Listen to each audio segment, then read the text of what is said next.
Good afternoon, everybody. Hey, we got Game 3 coming up, and it's going to be Antigo, the visiting team, against LaCrescent, Minnesota. So, game is going to be starting shortly. As you can see, the coaches are at home plate discussing things. Randy Armgo will be behind the plate. His son, Austin Armgo, will be on the bases along with Pete Freeman over by third base side. So this game will get started shortly. Scott Van Galen's already introduced the lineups and so forth. And once again, the Typhoon of Antigo will be leading things off. And here's your lineup for the Typhoon. It'll be Austin Schettelbauer in number 11 leading off. He'll be pitching today. Then you got shortstop number 14, Elliot Ogerman. He will be batting second. Then number 3, center fielder Neil Brettel will be batting third. Number 9, Connor Colts will be playing third base. Batting fifth and designated hitter will be Mason Gray, and he'll be designated hitter for the second baseman, number 22, Cole Kupfer. Playing first base, number 24, Logan Tomey. Batting seventh and playing right field will be number 7, Will Kubini. Batting eighth and catching, number 4, Dane Cornelius. And batting ninth and playing left field will be number 8, Dakota.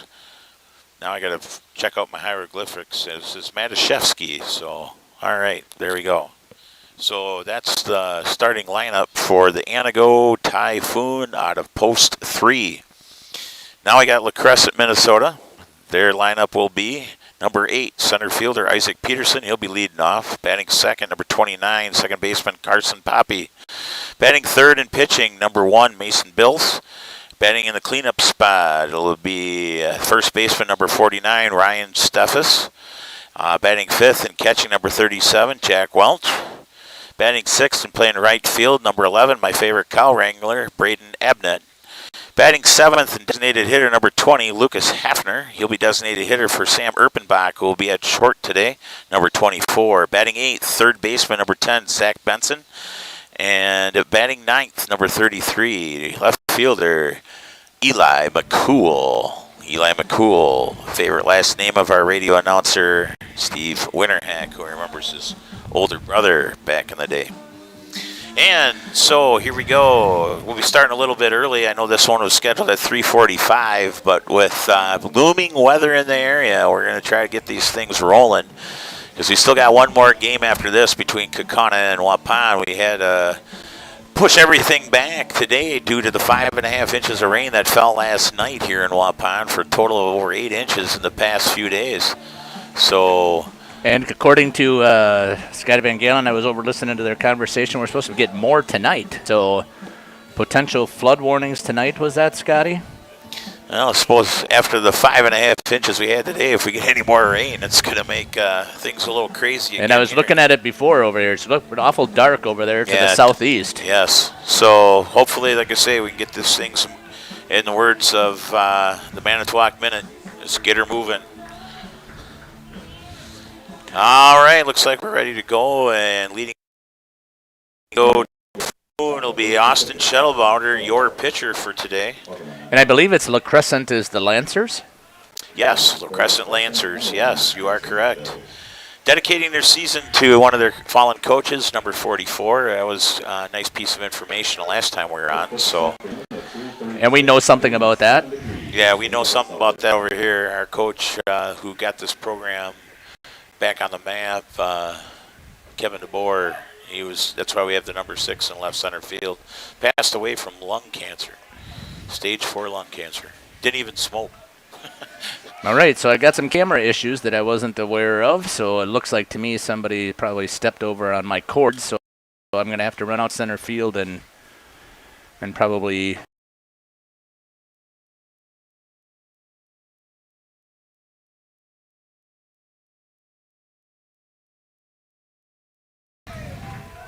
Leadoff double for Schettelbauer, and the Antigo Typhoon has their first hitter in scoring position already for Elliot Ogerman, the shortstop.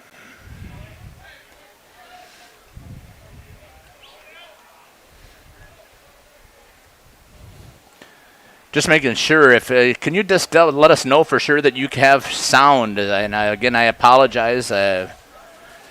So I ran to the restroom to try and get through this game. I came back and my cameras were working in the last game, and now all of a sudden there's one of them that's down for sure. So I did get the center field one back by just reloading, but I wanted to make sure that you can hear us. So if you would make sure that you typed in the chat that you can hear us. And on the second pitch, hit shot to right center field. This is going to score Schettelbauer. And it looks like Schettelbauer and Olgerman are going to trade places here at second base as he makes it back-to-back doubles for the Antigo Typhoon. Brings out number 3 center fielder Neil Brettel. So, Jeff, can you tell me on Facebook if anybody posted that they No, can no hear one's us? posting. Everybody's watching, so I'm taking it as no news is good news here. That they can hear us? That's what I'm guessing. I haven't heard anybody complaining that there's no audio or video, so usually they're pretty good about that. So first pitch, a ball to Neil Brettel. Oh, yeah, Daniel Schabel says he can hear us. Okay, so that's we're good. Thanks, Dan the man. Appreciate it. This one might drop down, but nice. the second baseman overruns not able to grab it. Causes Olgerman to freeze over at second base. But then once he sees that the ball drops, he's off to third base, and Brettel with a single to short right field. Nice try by the second baseman of LaCrescent. That's Carson Poppy, who's been a fixture over there. LaCrescent wearing their mean greens today. And before the last couple games, have been wearing the black jerseys with the camouflage trim and green. And this one is flared to right on the first pitch, and another run will score as runners are now at first and second base on 4 consecutive base hits by the Antigo Typhoon. Brings up the designated hitter, the big guy, Mason Gray. All right, so I did want to make sure. So go Typhoon from Fred and Carrie in Antigo. Kate Lamb says we can hear you, so thank you. For some reason, it wasn't popping up on my computer. So, wow, yeah. See the rain on the other side of the highway over by the marsh. Oh, yeah. So let's keep it over that direction. Paul Hoffner says it's all good. Go LaCrescent? Exclamation mark, question mark. Oh, yeah. Yeah, so give me a second here. I'm going to try and boot up another computer. Paul. Yep, here it comes. People are taking cover, so we'll see how quickly this gets paused. And time is called by Randy Armga, and it looks like he's going to circle the wagons and put this game on delay. So, folks, we'll have to wait for a while. Randy, what's the count at? I always just ask Sam. He's over there on the. Hey, ask Sam. He's at the. I got 2-0, but I'm not 100% Okay. sure. So it looks like Jackie Wester says sunny on the west end of Waupun, but Jackie, I don't think that's going to last too much longer because it's coming in fast from the southeast. The guys are struggling to put the tarp on the mound. Winds definitely increased. That flag is stiff, and like I say, this wind's strong enough it could hold the Perkins restaurant flag stiff. So, folks, as you can see from the camera, third base camera from Jeff, that the guys are putting the tarp on the mound, and everybody's kind of scrambling for shelter right now as the rain's coming in, and hopefully it leaves as quickly as it came. But we were hoping to get things. That's why we were trying to get things started early. Yeah, they're struggling out there, Don and Dan. But they got the tarp down. They just got to get the weights. As you can see, Coach Stanky and Dave Gerritsen and Dan Holtz there getting the weights on there to try to keep, like I say, as much of the water off that mound. So there go the weights. They got that down. There's a little bit of an air bubble under there, but I don't think it's going to cause any harm or anything.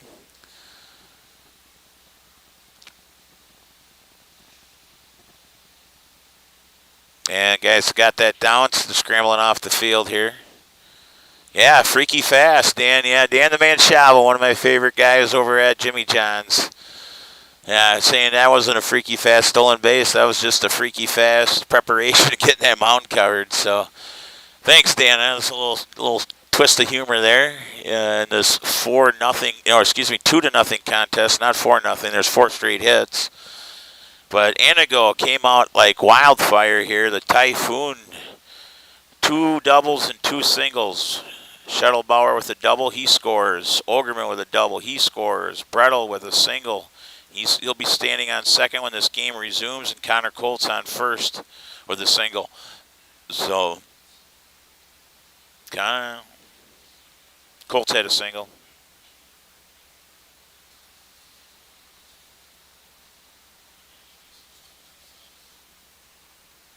Yeah. So, folks, as you can see, the third base camera's getting some water droplets on it pretty quickly. Jeff is out there scrambling to get his electronic equipment in and hopefully dry as possible so he can have all 4 cameras going when this game resumes. But we know how electricity and technology mix. They don't mix too well.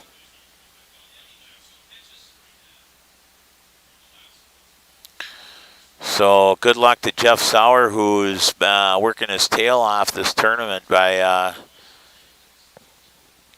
getting these cameras in. He was here 2 days prior to the tournament setting up his cords and his camera. I think the one that he's mainly worried about is the outfield camera. That's his baby out there.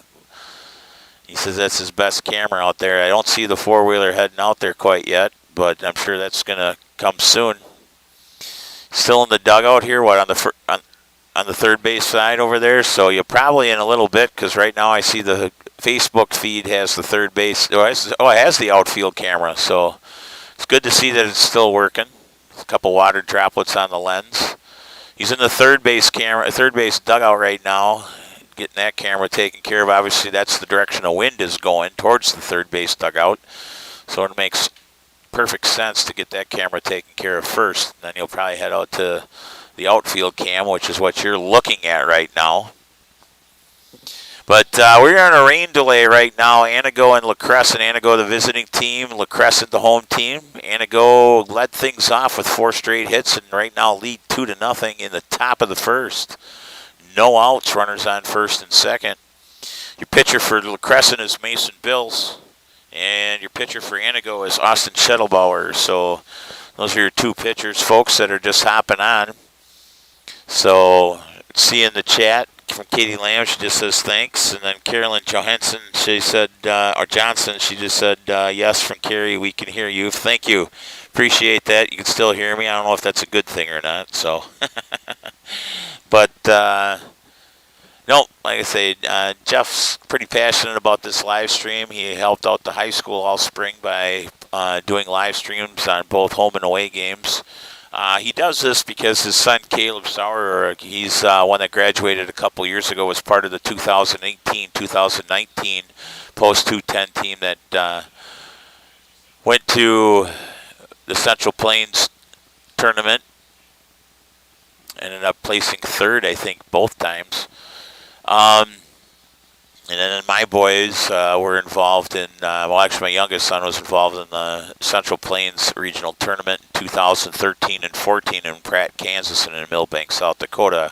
My boys are 30 and 25 now, and both of them played Legion ball, and definitely have lots of memories. My oldest one came back as a super senior after his freshman year playing ball at Carthage College in Kenosha, Wisconsin. He says it was the biggest adjustment for him was going from guys that threw upper 80s, low 90s to guys that are throwing upper 70s, low 80s in Legion ball. So took a while to adjust. And then he had to turn back around his sophomore year and come back to Carthage and readjust to the 90-mile-an-hour fastballs, 90-plus fastballs. So anyway, glad to see some super seniors. I know Waupun has 2 of them this year, Braden Sanders and Jaden White. So Jaden, a freshman at lacrosse, and Braden Sanders in the workforce. I know he was thinking of going on, continuing his education, but he decided to start making some money right away. I see a lot of people hopping on, and as you can see from the water droplets in the outfield camera, that we are in a rain delay. This system came out from the southeast pretty quickly, right? Matter of fact, Dean Stelson to my right, he just said, he goes, up. It's raining over by the marsh, and sure enough, 2 to 3 minutes later, boom, Randy Armga is pausing this game. So, it's real interesting when you look across Highway 151, you can see it raining on the other side of the highway, and you're like, well, it's going to get here, and sure enough, it did. Scott Van Galen, our PA announcer, informed us that Waupun area is in a flood watch or flood warning. I don't know, after the 5.5 inches of rain we had last night, it wouldn't surprise me. And the input signal from the outfield camera is off now, so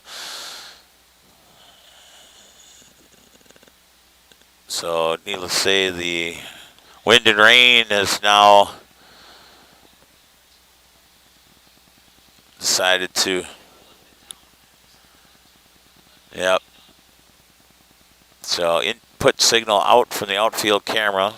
Oh, back. It looks like it's back on. I don't know. We always had we got the first base camera up. So scrolling through his input, he was just back from the third base dugout, getting that one taken care of, and yeah, this rain is coming down, and it's basically kind of going almost sideways. Kind of reminds you of when we do our DuBois Diamond Classics. This past year in 2021 was the first time we were able to complete one in probably about 4 years, because obviously COVID last year, but the 2 years prior we had to cancel and cut one short. So as you can see, Jeff checking his views. Looks like the home field view is all right, and it looks like the first base dugout's okay. Outfield camera's got a lot of water droplets on it as I'm looking at his computer over here.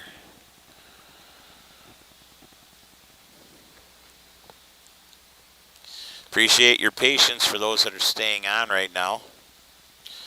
Don't know when we'll be back, but you're more than welcome to stay on. And if anybody's got some stories to tell from Antigo or LaCrescent, appreciated LaCrescent telling us about Braden Abnett. He's cow wrangler, and then how Ryan Steffes, their first baseman, is going to school for heavy machinery and equipment. Then also LaCrescent has got a number 44 on the side of their hats, and dedication of a coach that passed away in the past year. So sympathies out to the people of LaCrescent, Minnesota. Like I say, we can empathize over here, or sympathize with you. We lost our head coach a few years back to cancer.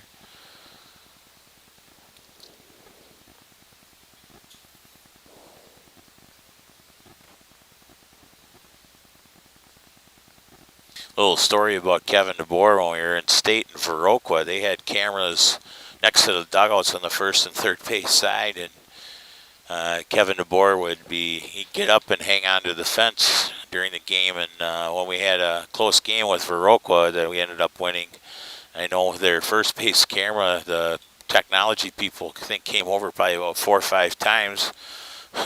That's because Kevin, when he was getting excited, he would shake the chain link fence, and then it was just enough to shake the HD camera up above, and then it would go out. And then these guys would come over wondering how in the heck they're having issues with the first base camera. Of course, Kevin, by the time they came over, Kevin was sitting back down quiet and paying attention to the game. So I don't think he had any idea of what was going on. I didn't realize it until later, and neither did the camera people, but nice little ha-ha story many years later. That was back when Waupun ended up taking state by defeating Viroqua. That was back when they had Mitch Stalsberg as their big pitcher over there. So, big memories from back then. And hopefully your team created a bunch of memories this year for you, no matter what the final result's going to be. I know LaCrescent, they said that during the Legion season they come across the Mississippi and play a lot of Wisconsin Legion teams, because then you have a better chance of playing some teams your size. One of the teams that LaCrescent plays is Viroqua. Today, earlier in the tournament, they played Viroqua, and the LaCrescent coach told me that was the 3rd time that they played Viroqua this year. So Sure, LaCrescent is probably sick of seeing the two-tone blue of Viroqua.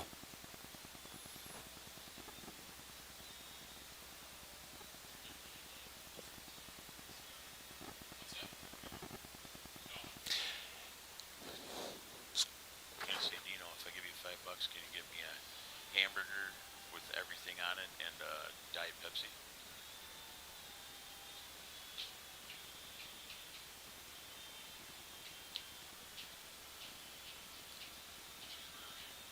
Let's make it a cheeseburger. Then it'll be even 5. Let's go sweet. Thanks.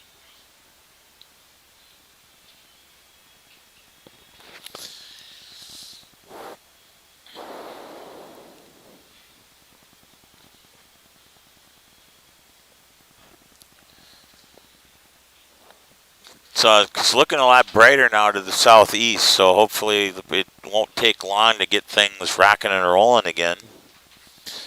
This system came in quickly and it's leaving quickly. It's almost like the state of Florida with their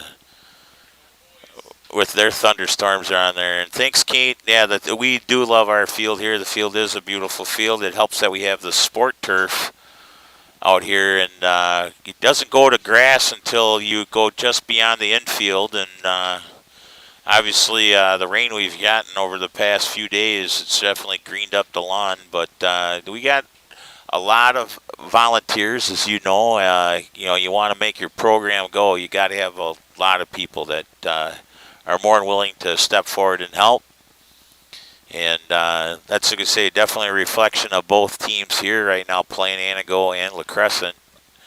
You got definitely a high volume of fans out there. I know Antigo, they've been posting a lot saying go Typhoon, and I know LaCrescent Lancers, they've been posting a lot and rooting for their team. So it's been really neat out here. So it says, for those of us not as knowledgeable in the realm of baseball, why keep the mound dry? Well, especially with the rain. Our mound, Brandy Steffes, is clay material, and if it gets wet, it gets really, really slick.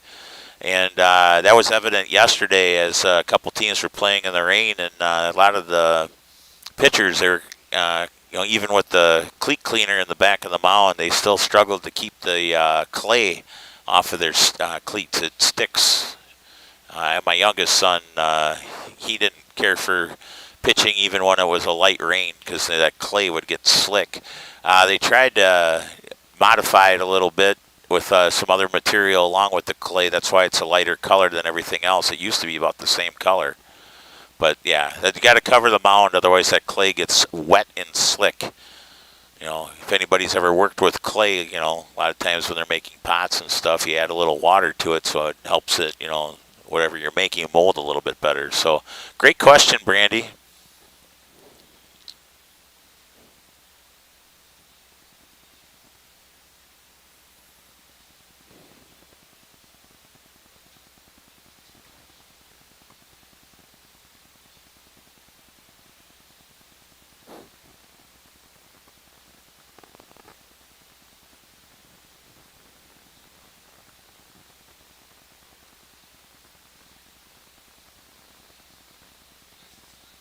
Uh-oh, we got another wave coming in.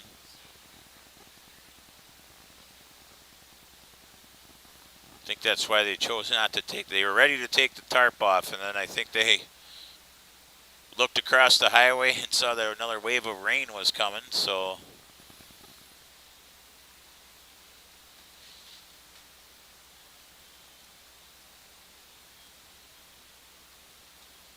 Looks like we got quite a bit of water at the end of the driveway by the high school over there.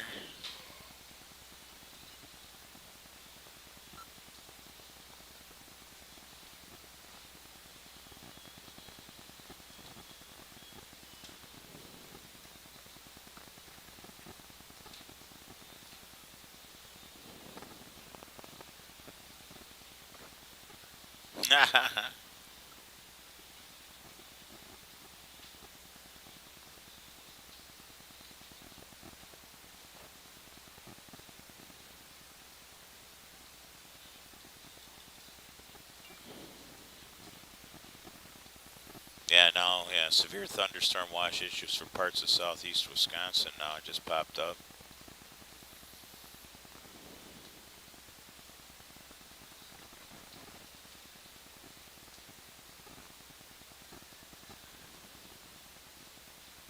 You watching the Brewer game over there, Sam? See, it's 1 out in the bottom of the ninth. Avi Garcia up.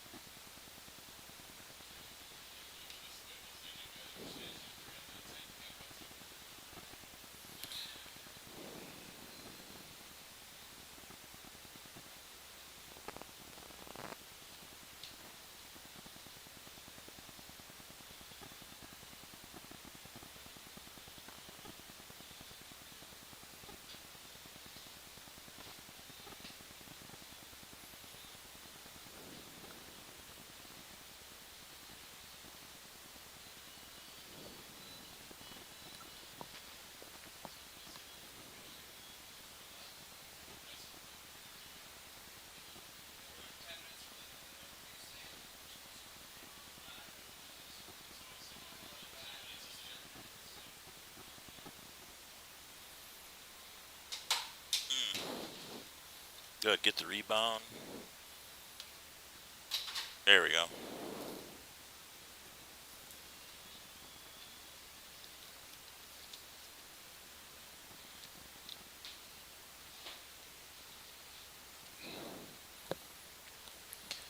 Yep. Thanks, Lynn Colts. Yeah, another rain delay. Gurr is definitely right. Kate Lamb says we've already had a couple of waves of rain go through LaCrescent, and now it's getting darker again. So, well, LaCrescent, you guys are right on the other side of the Mississippi over there. Other side of Viroqua over there. So usually, whatever you have, we usually get 2 to 3 hours later.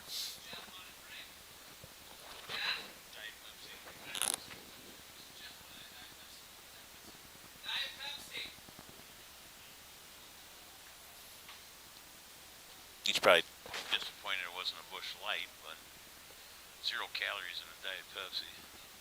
And when I go home, then I got some stuff that's a little darker. Oh, Brewers lost 5-4. Just got the update. So here the Brewers lose 2 out of 3. So, but close games. They should have won last night, though. Yeah, lost 5-4. Yeah, I know, Shelly. You can still hear me. During the rain delay, we decided to watch the Brewers, and Brewers, Shelly, we ended up, obviously, we were just talking about that weekend series against the Giants. San Francisco Giants come into American Family Field with the best record in baseball, and nice litmus test for the Brewers. Brewers end up losing 2 out of 3. They should have won it last night. They were up 2-1, and Avi Garcia did not show the fundamental way how to catch a fly ball, and they ended up going extras, and Giants ended up winning. And of course, Brewers were ahead 4-2 at one time, and they ended up losing now 5-4, thanks to Brandon Stinkin' Belt, who hit 4 home runs in this series. Yeah, 4 home runs. He had 2 of them yesterday. He hit one early, and then he had that one in extras to kind of seal the deal. So that's all right, Shelly. That's okay. I don't care if you can still hear me. I'm going to keep talking. But anybody, those that have hopped on, we are in the middle of a rain delay. And just like Lynn Colts posted in the YouTube chat, Gurr, definitely agree with you. It's frustrating when you're hosting a tournament and you want everything to run smoothly and on time. And but the thing is the discussion up here, and these guys are all old enough to remember our old field, Schlevy Field, which is not too far from here. It's over by our intermediate school, our old high school, over there on near 451 East Spring. Weather like this, we'd be having a challenging time getting that field ready, especially after last night's weather. I know there was one time we were hosting over there way back when my oldest son was playing, and we were playing a regional final against Berlin, and Jerry Plime, who worked for the city back time, ended up bringing a backhoe in to try to take care of things. You got the field ready. It only took about a half an hour, but usually over there, the dirt around second base, and then around the catcher's area, and then by the first base dugout, it gets a little swampy. And anybody who's got a natural grass field knows that you get a lot of rain. And it's a challenge to try to get it ready to go. That's why we're happy we have the sport turf here at the Gus here in Waupun. So it's been around a while. I'm trying to think how many years it's been around. At least 10. 2012? Okay. So it's been 10 years. It's 2021. So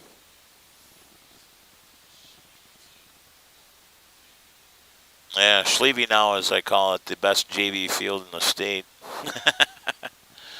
But anyway, Sue Stoff will tell us how you really feel. Yeah. Oh, man. Yeah, I don't know if you were talking about my comments with the Brewers or what. Thanks. Oh. All right. You got the Diet Pepsi. Ooh, look at that. Hey, Shelly. I say, might take your husband home. He just went and I gave him some money and he went and got my cheeseburger and something to drink for me. Nice guy. I don't care what you say about him.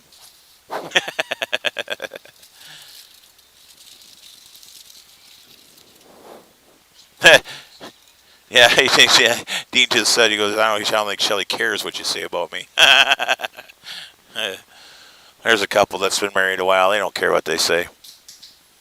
Yep. Okay, I'm just checking the chats at, say with Kate Lamb saying that things are dark over in LaCrescent, so I'm sure that's a system that'll be on its way. Yeah, Shelly Gould with some laughing emojis. So.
Once again, folks, if you just joined us, we are in the middle of a rain delay. We're able to get the first 4 batters up for Antigo. And the Antigo Typhoon jumped on Mason Bills, the LaCrescent pitcher, with 4 consecutive hits, 2 doubles, 2 singles, 2 runs. When this game starts back up, the count will be 1-1 to Mason Gray, the designated hitter. Once we think, we're not 100% sure. We're going to double check with the umpire.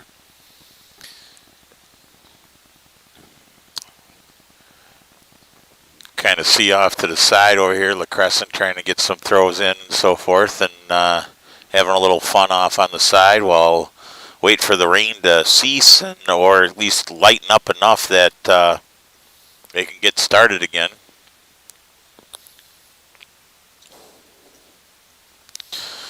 Rhett Dirksen, the bat boy for Waupun Little League over there in the dugout for LaCrescent. I just saw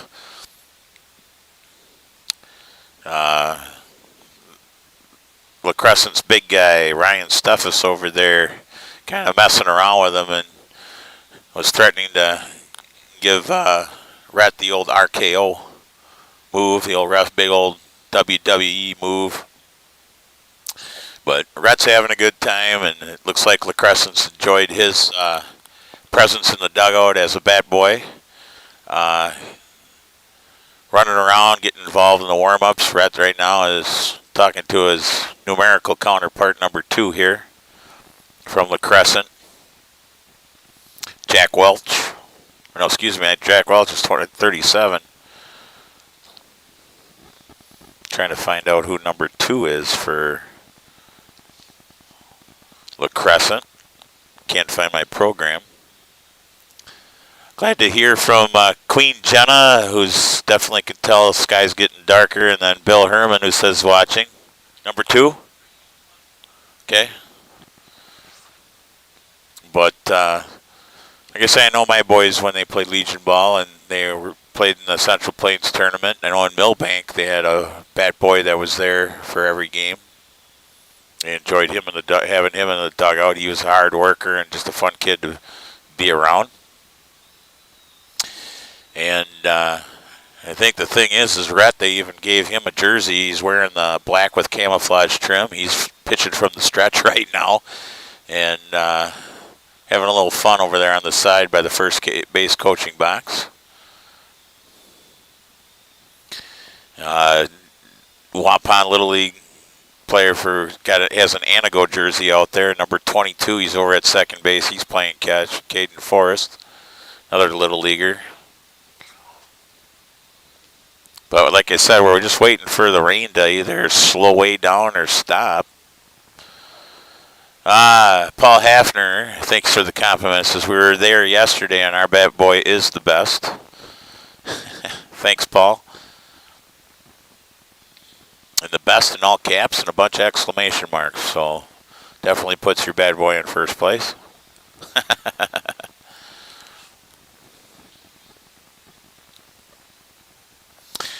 Paul Hafner, he's I'm sure the proud dad of, or proud relative of Lucas Hafner, the designated hitter for LaCrescent. But bad boys are having a good time and hustling in and out and so forth. I know at times in a game where it's like 0-0 through like 3-4 innings, you know, sometimes they struggle with the attention, but usually there's enough players in the dugout to kind of keep them. Yep, Paul Hafner, yep, the proud dad of Lucas, number 20 for LaCrescent. So glad you were able to, yeah, and then Paul adds Go Lucas with a baseball and a green heart. That's great, Paul. That's awesome. Glad you could come down yesterday.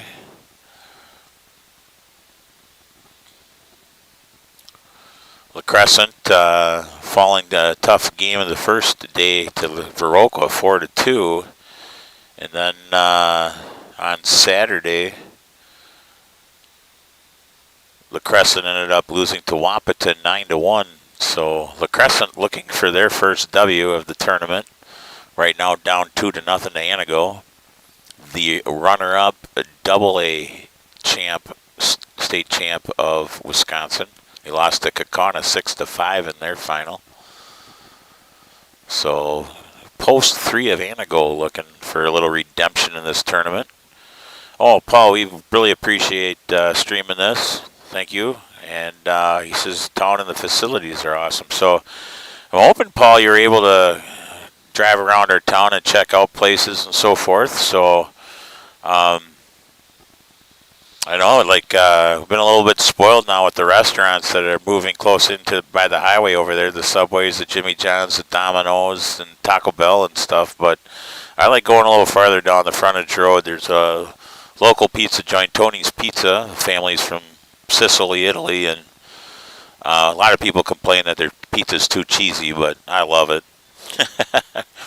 And I know Scott Van Galen to my left, he when our boys were playing, there's nothing like ordering a football pizza over there from Tony's. Usually you buy about 2 or 3 of them. That fed the whole brood.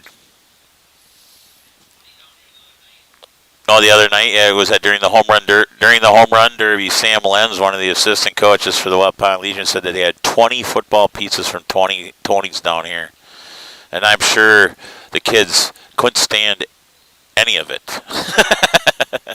So I'm just kidding. We appreciate all the things that Tony's Pizza does for the community. So kudos to the Evolas over there at Tony's Pizza.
Once again, folks, we are in the middle of a rain delay. Appreciate Sue Stoffel sitting, making sure to add little pieces of information and so forth. Glad I have no problem you jumping in, Sue, and adding the pride that Waupun has for their baseball program, both in the spring and in the summer for the Legion. And we got a great base of volunteers. It's been every year. There's always been some different people stepping up, and I hope it continues down the road because I know the Little League baseball team has had some success with tournaments, and looking forward to those kids running the bases in the years to come. And speaking of, here I see Braden Sanders is on. Braden Sanders, one of our super seniors. I don't think he'd come back if he didn't think highly of the baseball program. And, and I'm sure he's just chomping at the bit right now because Waupun plays Kaukauna in the next game. And if Waupun can defeat Kaukauna, then they'll end up getting the 1 seed in their pool. So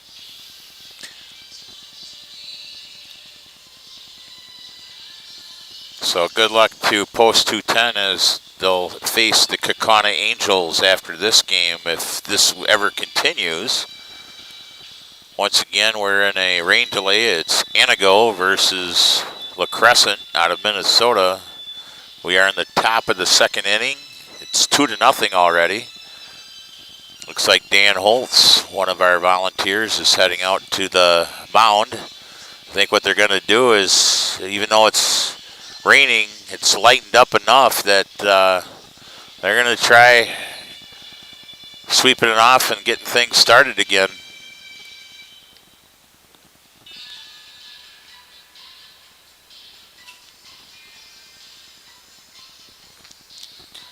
Right now, like I say, be patient. Like I say, our guy who set up the live stream, Jeff Sauer, is going back to his cameras and so forth. And obviously, you know that water and technology don't mix. And one of our input signals from one of our cameras went out. So, like I say, if anybody, on Jeff Sauer's live stream, if you can throw a little positive mojo Jeff's way, I'm sure he'd appreciate it. He's, he's come in and had everything set up and working and doing real well. But like I say, Mother Nature is coming in here and making it a challenge for Jeff and his 4 cameras. Electricity and water, they aren't friends. So trying to get these cameras going. He has the home plate one, obviously. It's up here in the booth out of the weather. But it's the outfield first and third base cameras that are exposed out there. And with the direction of the wind and with the rain and so forth, third base camera definitely got the brunt of it, and then also the outfield camera. And I know I saw Jeff out there not too long ago as Legion volunteers and players are heading out right now to try to sweep the water off the tarp. And then, because the thing is, if you don't do that, then as you roll the tarp off, sometimes when the water ends up staying and sticking to the mound, and that's the last thing you want to happen.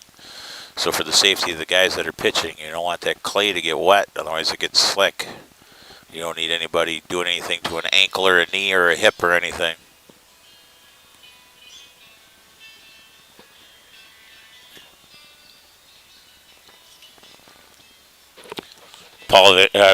Scott Van Galen, our PA announcer, having a little fun with our Waupun coaches. They started off playing the Eurythmics, Here Comes the Rain Again. And now that they're taking the tarp off, he's playing You Are My Sunshine. Ooh, a little Johnny Cash, You Are My Sunshine. So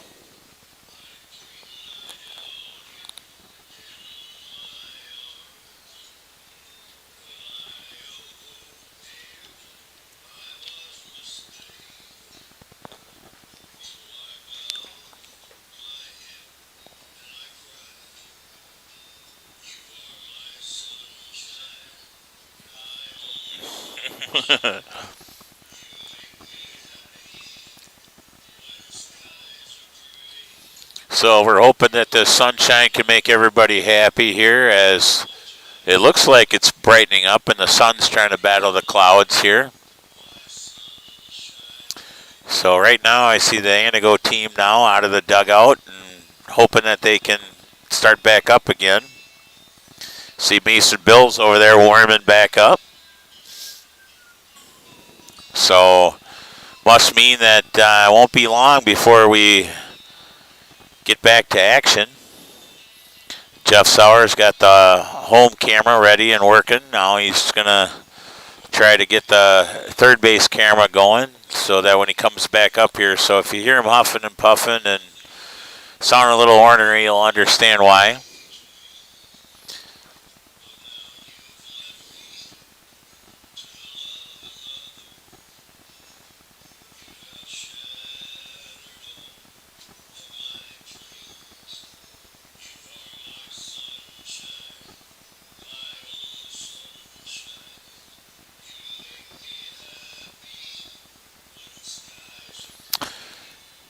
Still have repeats. Last comment. Let's go, Brett.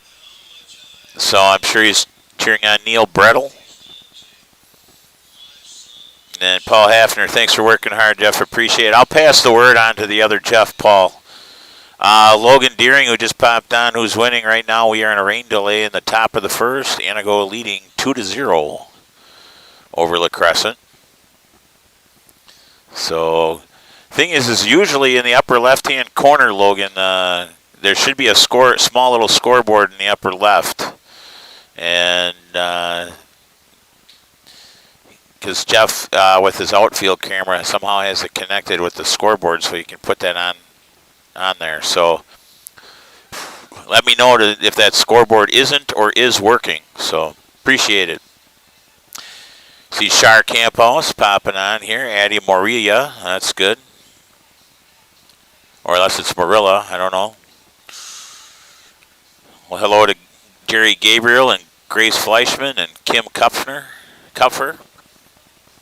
I know she's got special interest. Second baseman Cole Kupfer is playing.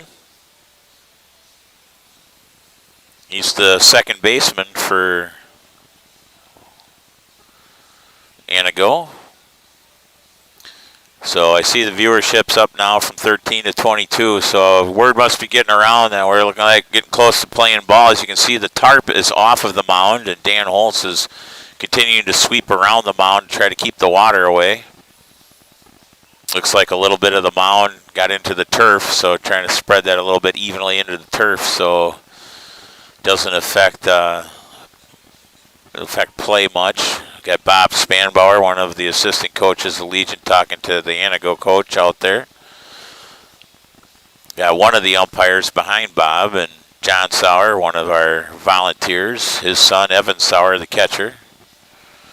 Derek Stanky, the coach. He's the one in the black top, red hat. He's the head coach. Tournament director is Dave Garrettson, but I know he and Derek have been doing a lot of chatting back and forth, try to keep this thing running and moving smoothly. That's why we started about 15 minutes early. This game was supposed to start at 3:45. I think we started at 3:35, and because of this, we knew this was coming in. It's not too bad. It's 4:32 right now, so that just puts us only 45 minutes behind.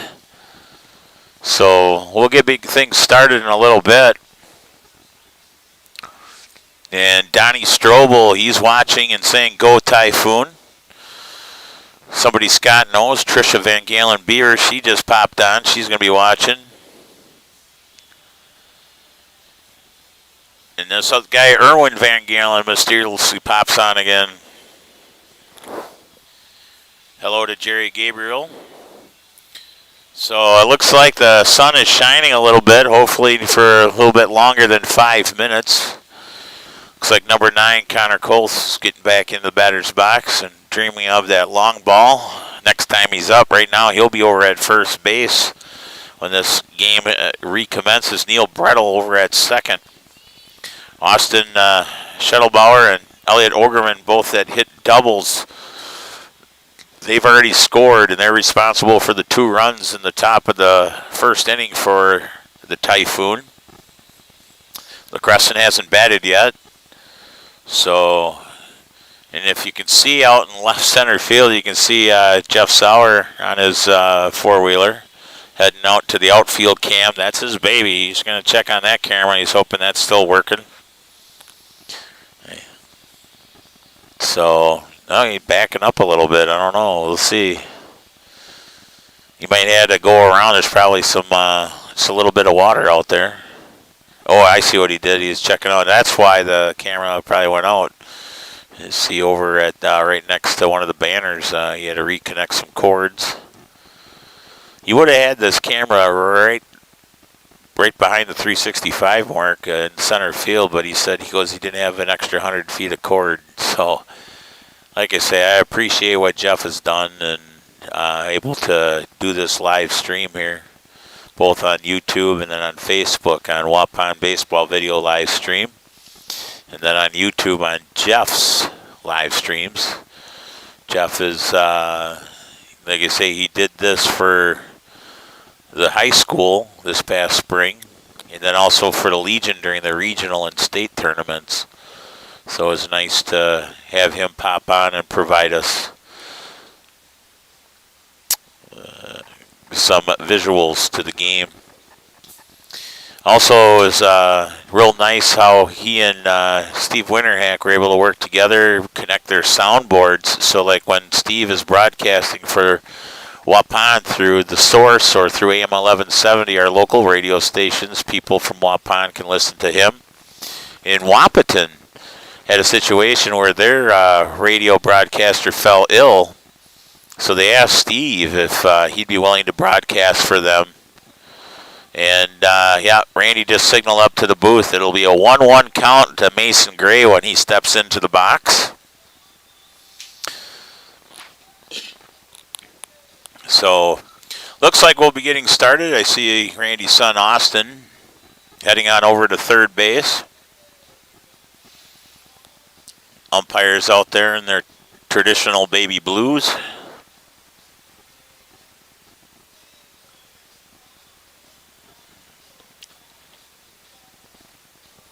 And Tim Bresser, one of the dads of the Legion, players. He has a towel in his hand, so there's a good chance he was just coming back from the bleachers, wiping them down so people can sit back down, the fans that are here. So, looks like we're going to be starting really, really soon. Appreciate the comments. Stacy Schober, doing an amazing job. Proud of what you've done. Amazing. Thank you. So, yeah.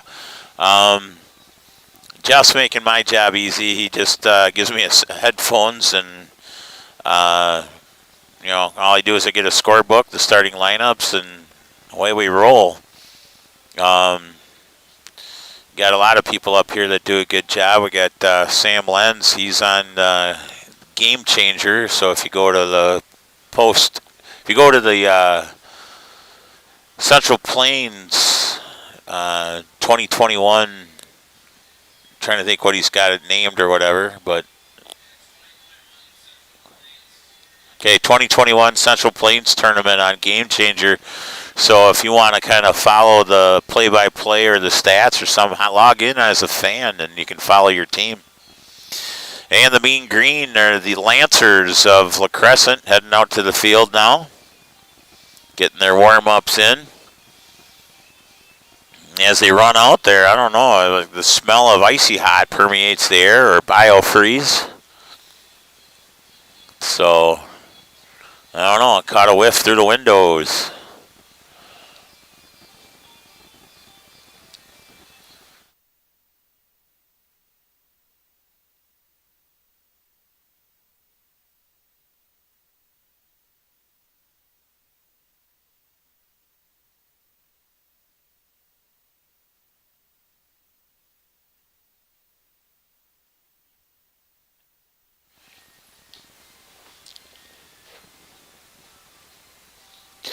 Deb Franzen, she's back on and she's ready to go. Typhoon. Go boys, go Don Strobel from Marty, Frank, and Ron. Thanks, Deb. We'll try to pass that on. It looks like we got more and more people hopping on and trying to look in thing. Queen Gemma, let's go Connor Coles. You betcha. Last I checked, I think Queen Gemma, I think you're Connor's grandma or aunt or mom or something. I don't know. Whatever. I know Connor Coles is one of your favorites. I think you mentioned that earlier in the tournament.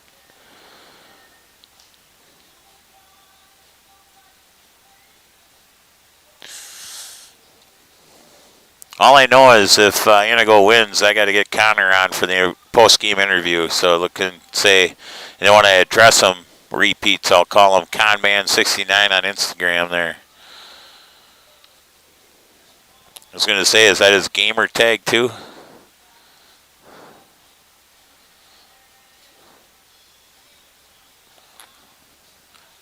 But looks like we'll have to shut the music down as Randy Armga says game on here. And Mason Gray will step in the box. And Joanne Lidke saying go Antigo. Go Antigo. You can't say go without saying Antigo. Mason Gray stepping in with a 1-1 count. Runners on first and second. Nobody out here in the top of the first inning. So appreciate those hopping on. Curveball ends up high. Didn't drop soon enough. That's saying something with Mason Gray in there, 6'5", and that's a legit 6'5". When I did a post-game interview with him after day one when he hit that home run, he's definitely a tall drink of water. 2-2 to the designated hitter Mason Gray.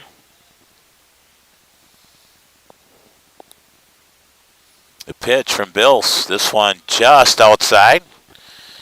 Catcher trying to frame it a little bit. Try to convince the sheriff there, Randy Armga, who's been up and for quite a while, to call that one a strike. But he's definitely privy to the catchers trying to frame pitches. Full count. 3-2 pitch. Curveball. Little number out to the infield. And this one's going to be an infield signal as the shortstop, third baseman hesitate to decide who's going to pick that one up. And the bases are loaded now, full of Typhoon. Roxanne Spencer, let's go number 4 in the Typhoon team. So her favorite is Dane Cornelius, the catcher, along with the rest of the boys. 5 straight hits now for the Typhoon. Mason Bills from the stretch. And this one, a check swing number. And they'll flip it home for the force. As Logan Tomei was crossed up for out number 1.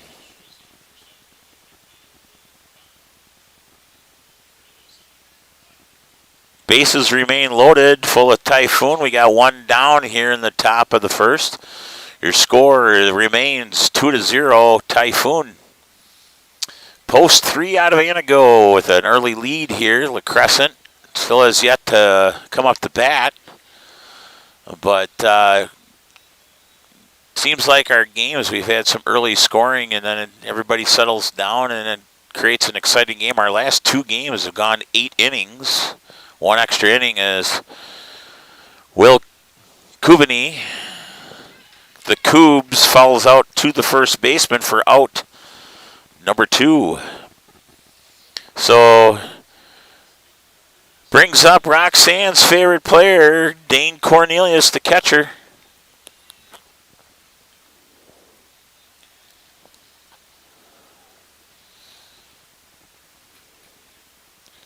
Wind up in the pitch from Bills. This fastball on the outside corner, strike 1. Also, now that Jeff's back up here, you have a nice comment from Stacy Schober saying she's proud of what you've done. Nice job. This one's a fair ball. It went over the bag.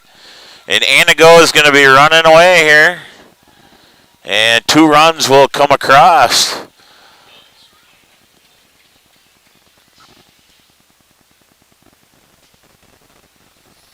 Sheriff popped out and said the ball went right over the bag, and Cornelius drives in 2 with a single right down the third base line.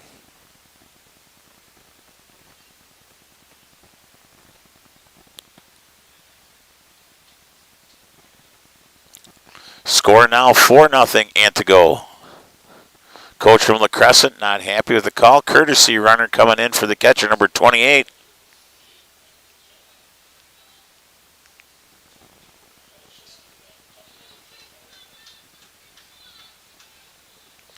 Brings up the ninth batter of the inning, Dakota Matashevsky, the left fielder. Swinging a miss with the fastball from Mason Bills. Antigo with 4 runs on 6 hits right here in the top of the first. This one in the dirt. Nobody's going to advance as the catcher for LaCrescent, Jack Welch, able to get to it quickly. I know Jeff and I have been very impressed with the catching here in this tournament. Quite a few caught stealings and not a lot of pass balls. Guys doing a good job of blocking those breaking balls in the dirt. Keep runners at bay. Pitch from Bills. This one's low and away. Count now runs to 3-1.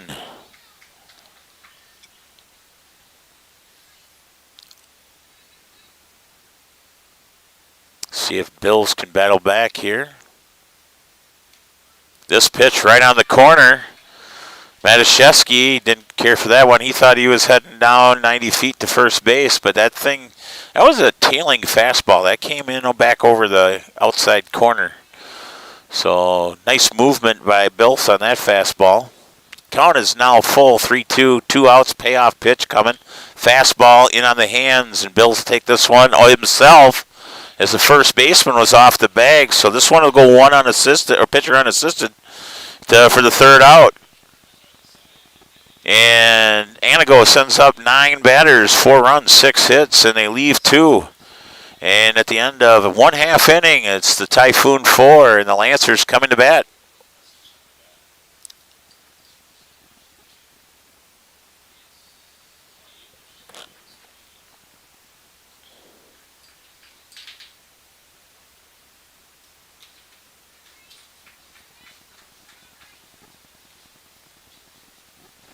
Hey, Jeff, this lady said be very proud of amazing job.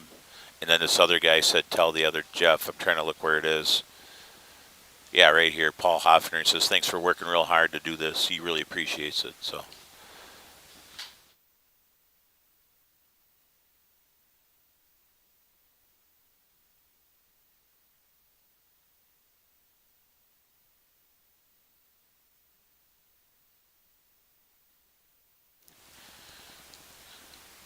So we finally make it to the bottom of the first here as LaCrescent now will send up Isaac Peterson, Carson Poppy, and Mason Bills. They'll be the first 3 batters for LaCrescent. And Austin Schettelbauer is on the mound, the tall, lanky left-hander. Very slow and deliberate delivery. Comes about 3/4. So we'll see what LaCrescent has, see if they can answer or at least chip into that Antigo lead that the Typhoon was able to jump out with 5 consecutive base hits. And then sending 9 guys to the plate, score 4 runs on 6 hits. The last hit, a hot ground ball down the line to drive in 2 from Cornelius.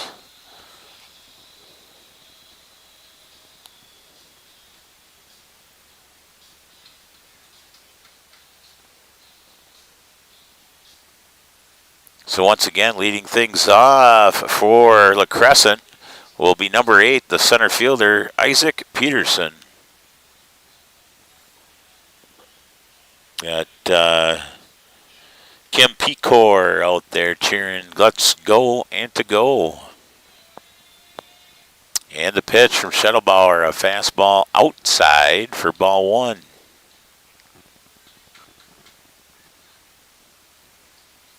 4-0 here in the bottom of the first. We had a little bit of a rain delay, but able to get things going again around 4:30.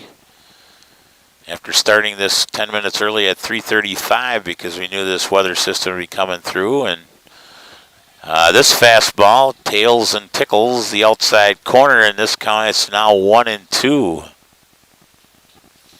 Schettelbauer with the windup and the pitch, and this fastball outside count is now even to Isaac Peterson, 2-2.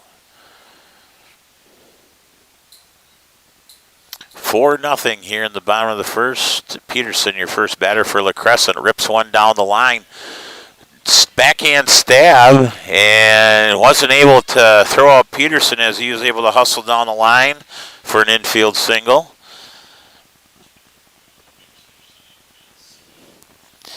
Nice backhand play over there by Connor Colts, but not able to pop back up and throw out the speedy leadoff runner, Isaac Peterson.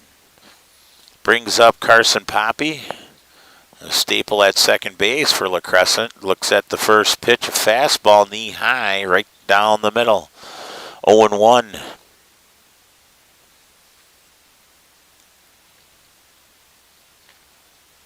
Third base coach a little frustrated. He must have missed a sign or something.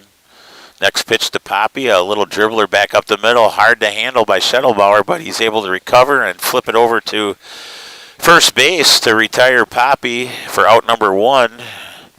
Peterson will advance and hold at second base on that dribbler back to the mound. One down here in the bottom of the first. Brings up the pitcher, Mason Bills, looking to help his own cause. Slightly open stance, pitch from Schettelbauer. This one driven to right center field. This one's going to drop. And Bills will be on for a single, and Isaac Peterson will stay at third base. He wasn't quite sure if that was going to get caught or not. Better be safe than sorry. Runners are at the corners now with one out. As our future heavy machinist, Ryan Steffes, when it comes up to the plate. He's a big guy, but just kind of seen him interacting with his teammates and also interacting with the bat boy here, Rhett Dirksen from Waupun. Seems to be kind of just a gentle giant, nice guy. So, Schettelbauer in a little bit of a jam. One down here, runners the corners. This fastball up and away, and the count is 1-0 to Steffes.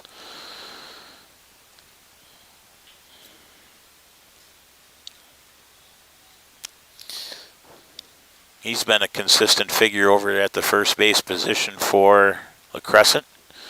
He looks at this pitch. This one's low. 2-0 now. That one was close.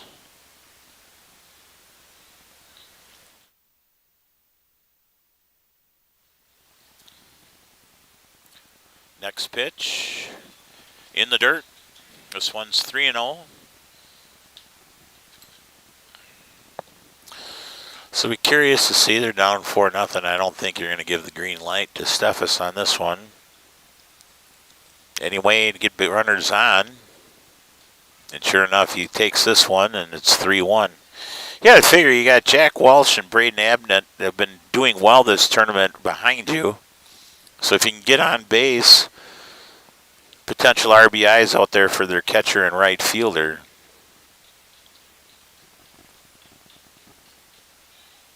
Steffes swings, and stolen base for Mason Bills.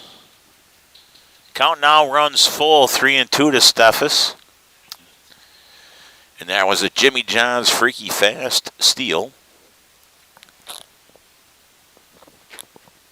Runners, got two runners now in scoring position for the Lancers. The pitch from Schettelbauer. This one smoked a line drive. Two-hopper out to left. They're going to send both runners, and they will score. And LaCrescent cuts into the Antigo lead. Cuts it in half. The score now 4-2. As Steffes drives in two with a base hit to left. Nice job staying back on the ball. Driving this to left field. Brings up catcher Jack Welch. Also, like to hear from the people from Antigo and LaCrescent, along with any other fans out there on the live stream. We'll appreciate the interaction. Appreciated the interaction during the rain delay. A lot of people thanking Jeff Sauer for what he's done so far with the live stream and the camera angles and so forth. So, very much appreciated. Schettelbauer from the stretch, the 1-0 pitch. This fastball is low, and the count now is 2-0. Sue Dushan says, let's go Antigo. Throws up 2 baseballs on there. And Taylor Tank, we're still in the bottom of the first inning here. We had a rain delay, so it's 4-2 Antigo. LaCrescent answering with 3 singles in this inning, driving in 2 runs courtesy of Ryan Steffes with a base hit to left with runners on second and third after a stolen base. So 4-2 the pitch from Schettelbauer. This one's in the dirt and gets away from the catcher, but no harm done. And Welch will jog on down to first base. And we got runners on first and second here for LaCrescent. We got a courtesy runner coming in now for the catcher. Number 7. J-Man, J-Mo out there. Shelly Gallo is saying, let's go Antigo. Also, another thing is, you want to know what inning it is, you should be able to look at the scoreboard in the upper left-hand corner. Hopefully, with the clouds in the sky, the red lettering is easily seen. Should have a 4 on the top, 2 on the bottom here in the first inning. We got 1 down here. And it's my favorite cow wrangler coming up to the plate, Braden Abnett, the right fielder.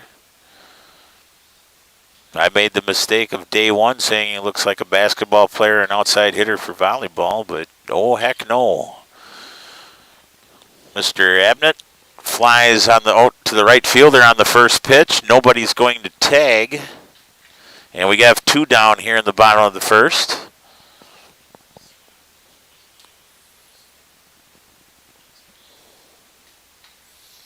Brings up the designated hitter, Lucas Hefner. Lefty will step in and try to keep this LaCrescent rally going here. They've already cut the Antigo lead in half. It's now 4-2 here with 2 down here in the bottom of the first. Lefty versus lefty here. And Hefner with a big swing. He just missed it, just underneath that one. Wind is still blowing right to left. We had 3 home runs in the Viroqua game, the previous game before this. And for a total of 5 home runs here in the tournament. A lot of hits to the warning track, too, courtesy of many teams. Last game was quite exciting between Valley City and LeSueur Henderson. It ended up being a 6-4 game in 8 innings. And then we also had another extra inning game not too long ago. LeSueur Henderson defeating Waupun 5-4 in the 9 o'clock game in 8 innings. And Hafner with another big cut. And count now runs to 1-2. Kelly Hafner yelling, "Go Lucas."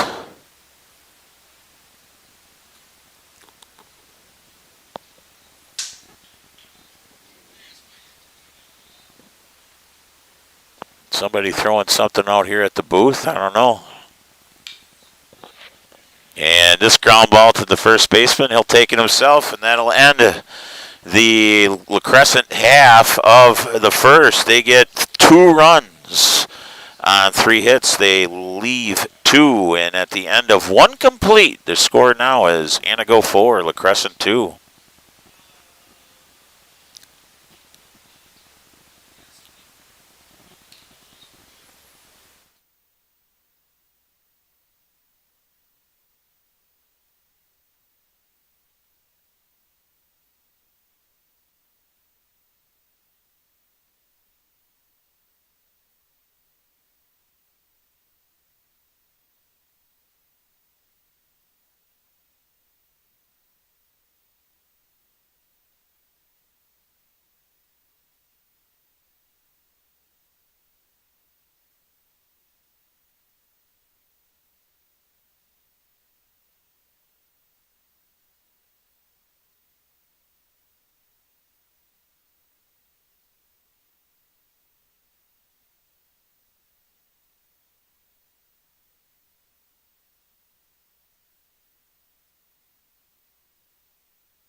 All right, folks, welcome back here. It's the top of the second inning, and the Antigo leading 4-2.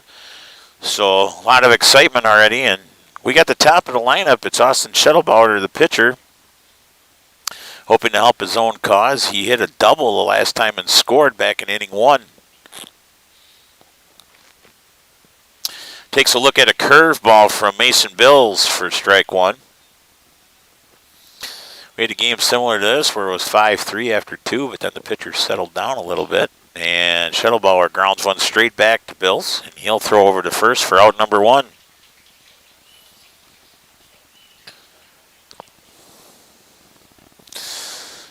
Brings up Elliot Ogerman, who drove in Schettelbauer with a double his last time up. He eventually scored on a Connor Colts single.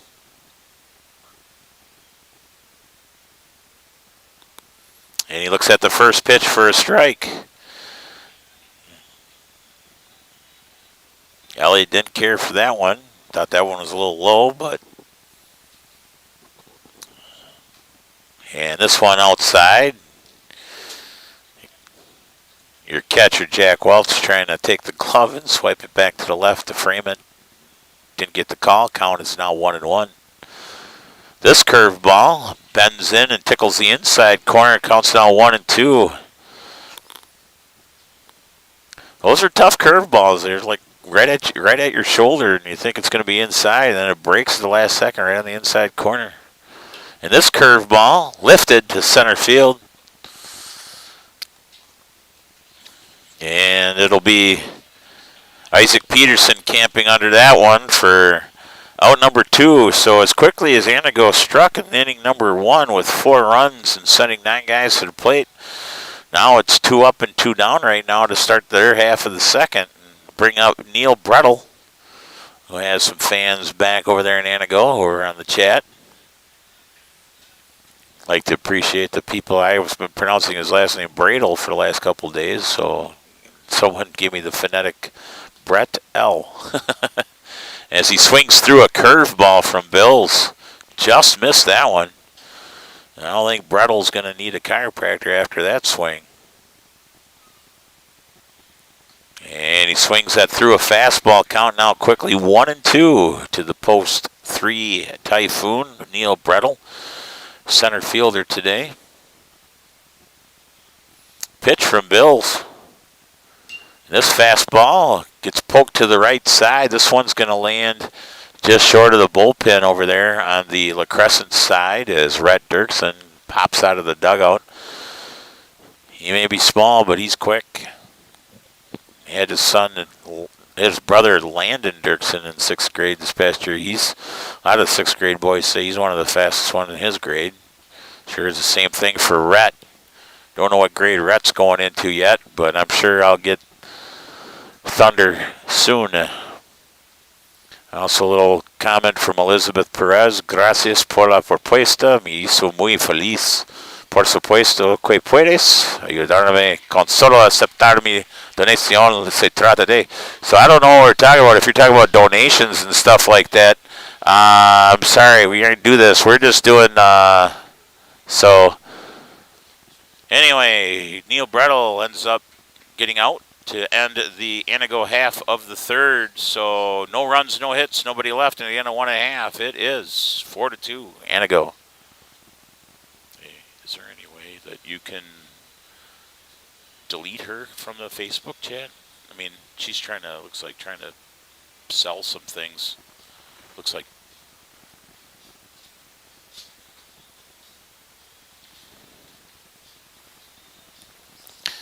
I don't know what you're trying to sell out there, Elizabeth Perez, but no me gusta.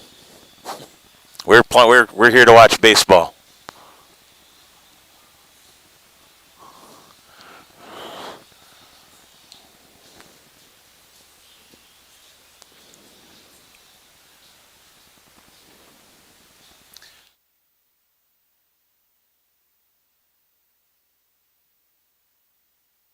Thanks.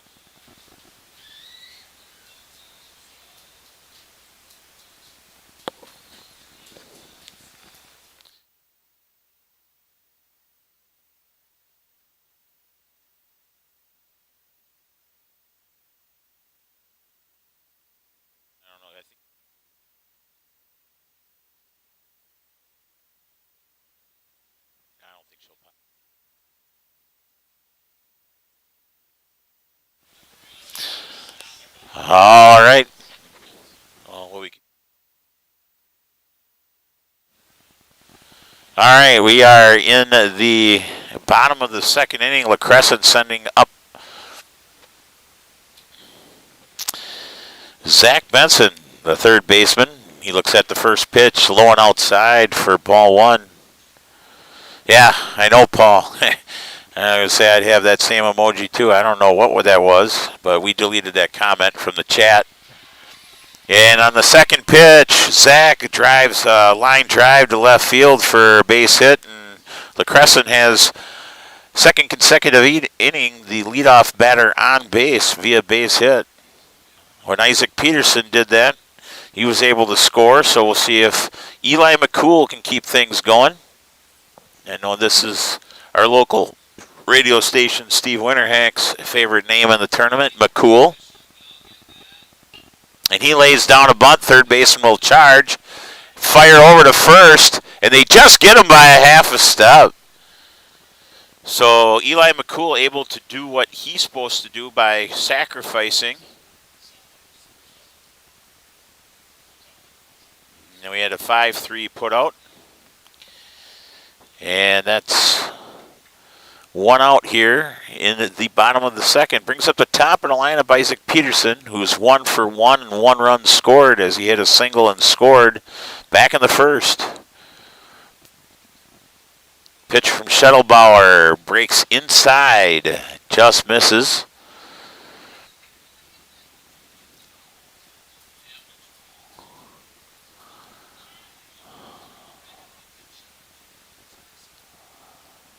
And the next pitch hit hard to left field, and down third base comes Zach Benson.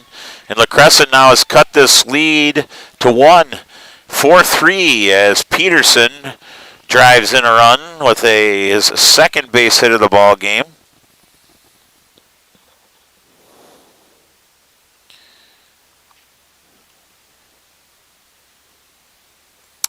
Four to 3 here with one down in the bottom of the second inning. Carson Poppy coming up, showing bunt right away. Pulls the bat back and then hits a dribbler out to the pitcher. Schettelbauer will turn and fire to first to get Poppy. But advances Peterson to second base. This will bring up the pitcher, Mason Bills. You bet, Paul.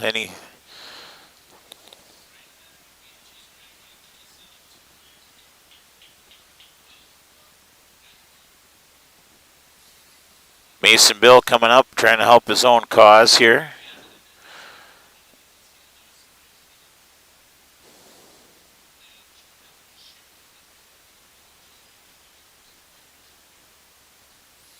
Check swing. Gonna ask. And he said he held up in the count now 1-0 to Mason Bills.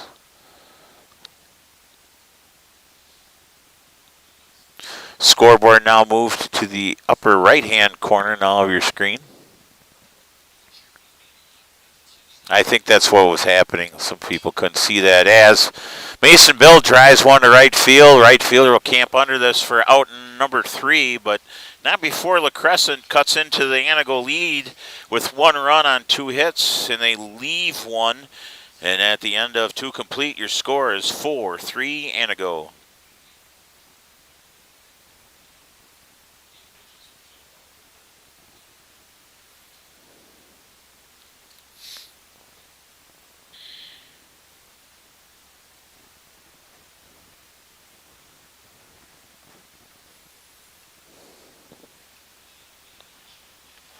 A lot of people, fans of Connor Colts. We got Wesley Ebel. He says, what a play by that third baseman. I bet he's going pro. Katie Lamb would like to say hi to her little sister Julie and bro Eric Abnett. Let's go LaCrescent. And Caden Little, once again, says Connor Colts is so good. So Connor Colts definitely has his fan club back in Antigo. And how ironic, the guy that's going to be leading off the Antigo third will be Connor Colts, number 9.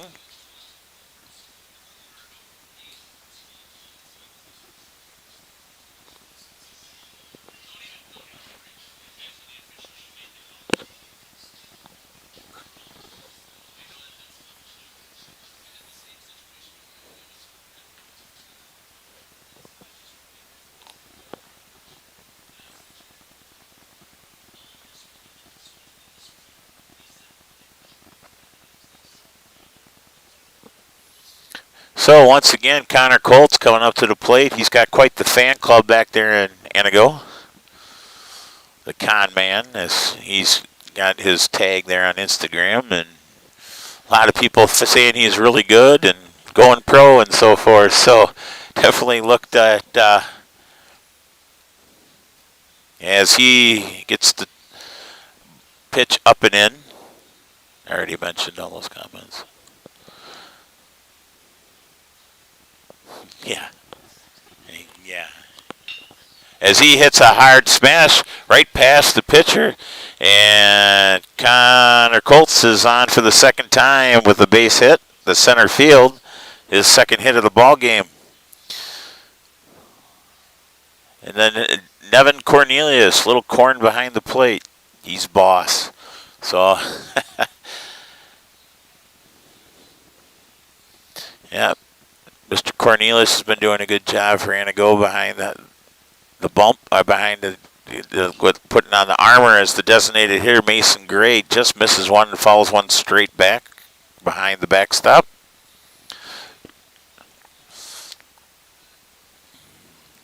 Mason Gray already has one home run this tournament.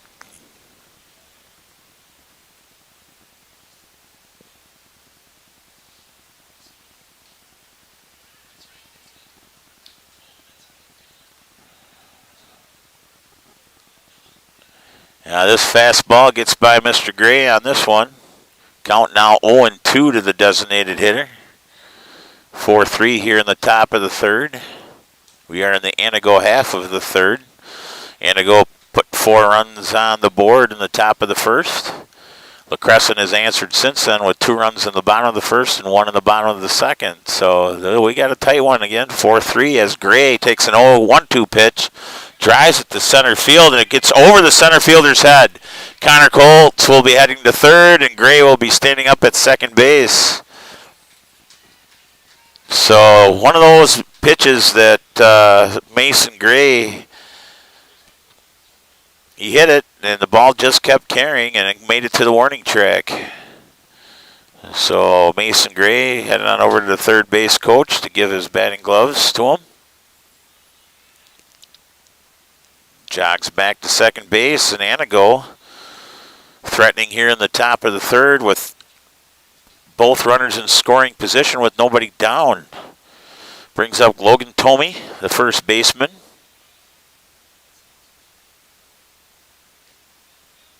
And that curveball inside for ball 1. Last time Logan was up, he grounded into a fielder's choice and was stranded at second back in inning 1. Part of that 4-run Antigo inning.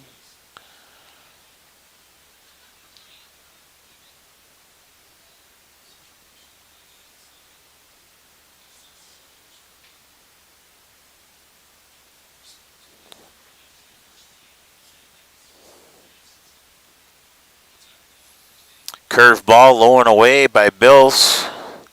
Count now runs to 2-1 to the Antigo first baseman. Typhoon threatening here in the top of the third with 2 runners on in scoring position with nobody out, as this pitch is up and in. 3-1 now to Tomey.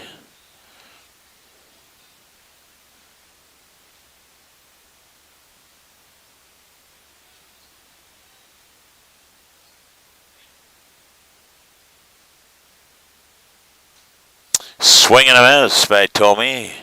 Trying to drive this one out there to the outfield and at least get a sac fly. Just missed it. Count is now full. Bill's back in the stretch looking for the signals from his catcher, Jack Welch. The pitch. This one a high fastball missing up. And he'll jog on down to first base with the base on balls. And he'll bring up the Cougs, Will Coveney, who was your pitcher yesterday. He fouled out in foul territory, obviously popped up in foul territory to the first baseman in his last at bat for out number 2 back in the first inning. Looking for his first hit of the ball game. Bases loaded with nobody down. Curveball rips this just underneath the glove of the shortstop. This matriculates into the shallow left field. He'll go chase it down, and they're able to tag the runner, Logan Tomey, trying to advance to third on that. I would say just call it a base hit because that thing had some top spin on it and got on the shortstop quickly.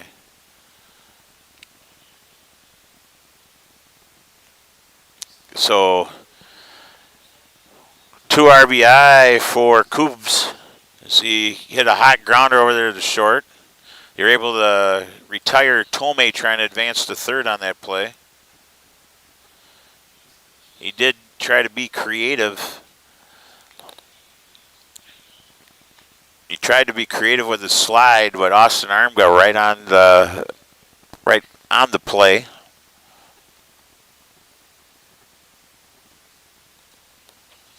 This curveball inside, and right now your score is 6-3 here at the Gus. 1 down as Antigo has put a 2 spot on the board in their half of the third. They're still batting.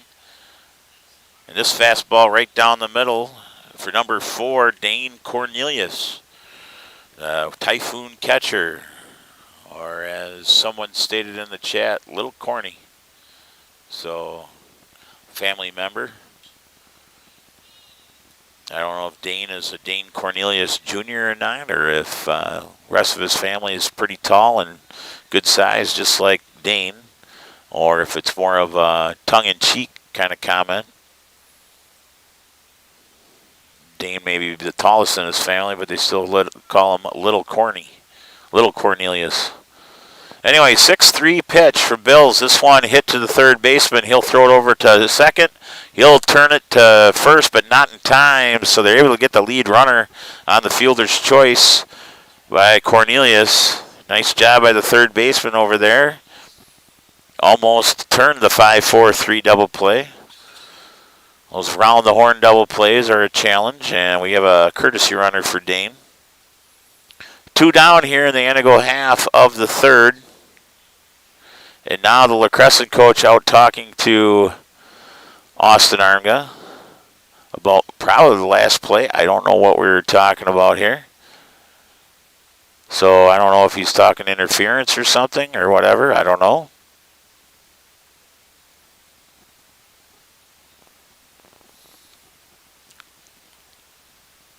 So we'll see here. If it's interference, the double play will...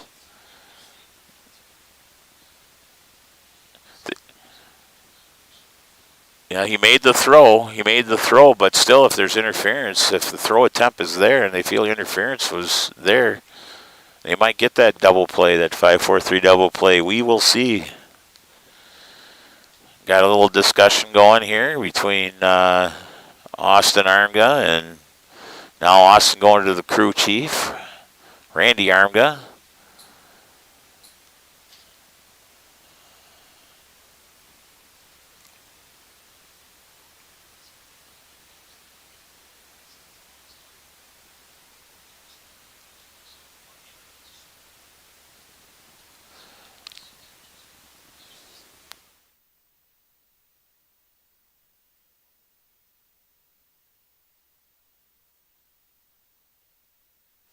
Antigo coach kind of coming over from first base to check.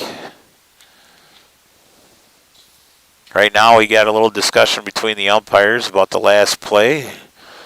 They did get the lead runner, and it was a close play at first. The guy was obviously safe, but I think the interference is the issue here. If there was interference, remember most rules start with, interpretation of the umpire. So this is for those of us. Yeah, I already answered Brandy's about the mound. Yeah, I'm all caught up on those. Yep, and it looks like interference is the call. First base coach now wants a little explanation here. So it looks like the double play then will hold up now because of the interference. Guy sliding into second must.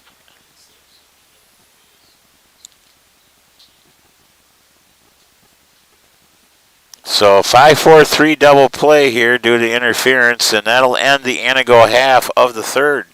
They do get 2 runs on 3 hits, and they strand none And after 2.5, it's Antigo 6 and LaCrescent 3. Now, like I say, the Antigo coach is now wanting an explanation of things.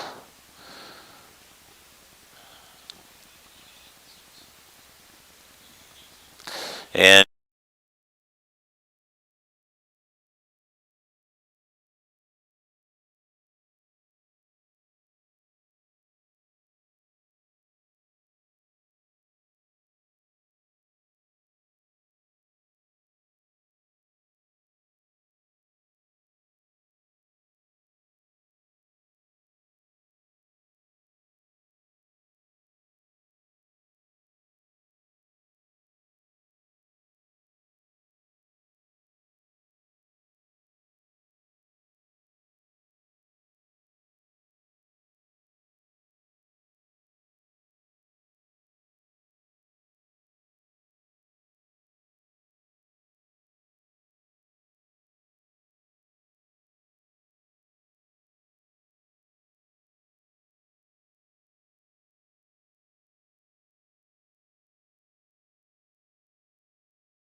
all right, we're back. It's the bottom of the third. We had an interference call that ended up leading to a double play, and so Dane Cornelius now, I know he was talking with Randy when he came out in the catcher's gear, but don't know the details. If we do get more, then we'll be fine. So Nevin Cornelius gets a little information on Dane. It says Dane Corn's the youngest and tallest brother of the three, so that's why they call him Little Corn.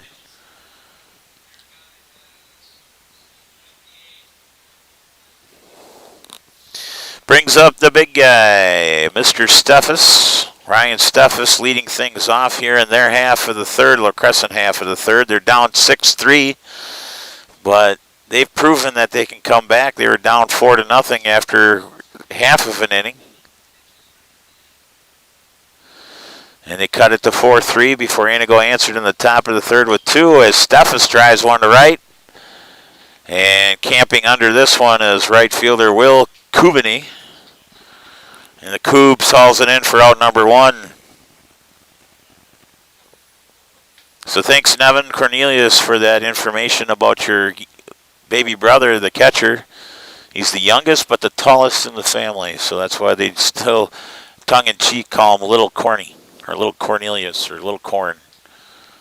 So, yeah, I know how that is, Nevin. I'm, like I say, I got a younger brother myself. Goes about 2 inches taller than I am, and just a little bit heavier. Anybody who knows my brother Mike, as we have a ball that falls in the Bermuda Triangle out in left field between the shortstop, center fielder, and left fielder, and Jack Welch is on with his first base hit of the ball game. Brings up my favorite cow wrangler, Braden Abnett, who flew out to right his last time up.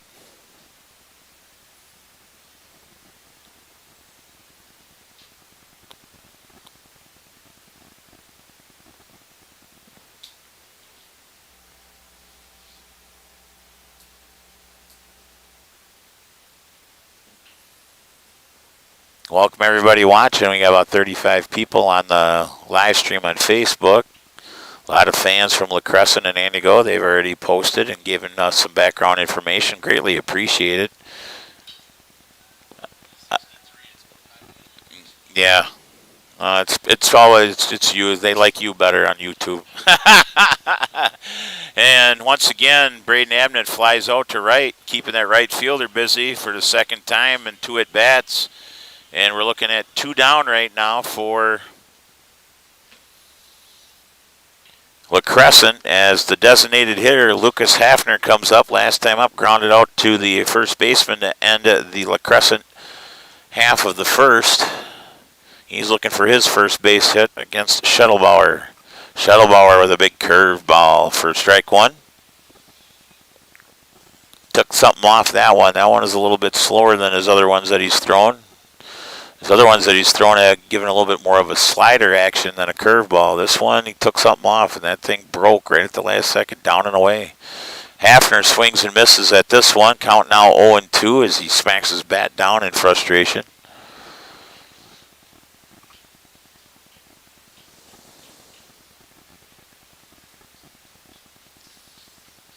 Lucas now choking up just a couple inches on the bat, hoping maybe to shorten the swing a little bit and just put it on the green. Swings and misses, ball's dropped, and because there's 2 outs, they're going to throw it down, and Hafner strikes out. Catcher throws it down to first for out number 3, and LaCrescent gets no runs on 1 hit. They leave 1, and at the end of 3 complete, your score, Antigo 6, LaCrescent 3. We'll be back after these advertisements.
Yep.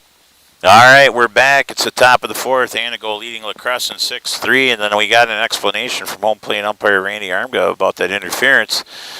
Will Coveney even admitted he thought there was 2 outs, and he didn't slide or veer off on that play, which affected the throw of the second baseman on that double play attempt. So therefore, interference was called. So there's your clarification on that 5-4-3 double play that Cornelius hit into. And Dakota Matish.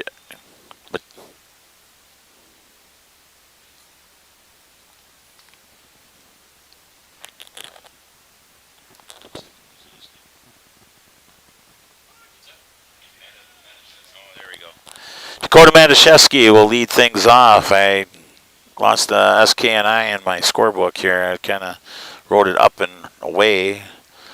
But anyway, he looks at a ball low, and the count now is 2-1 now to the post 3 left fielder, Dakota Matiszewski of the Typhoon.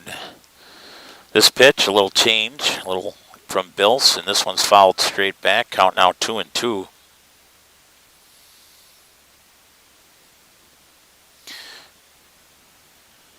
And Isaac, let's try to keep the comments a little bit cleaner than Dean rocking your socks. So anyway, as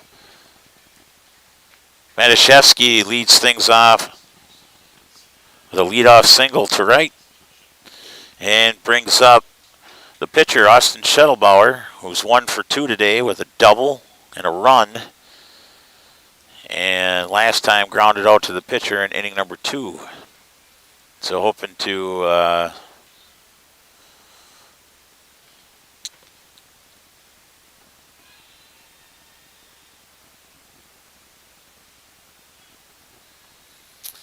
help his own cause here.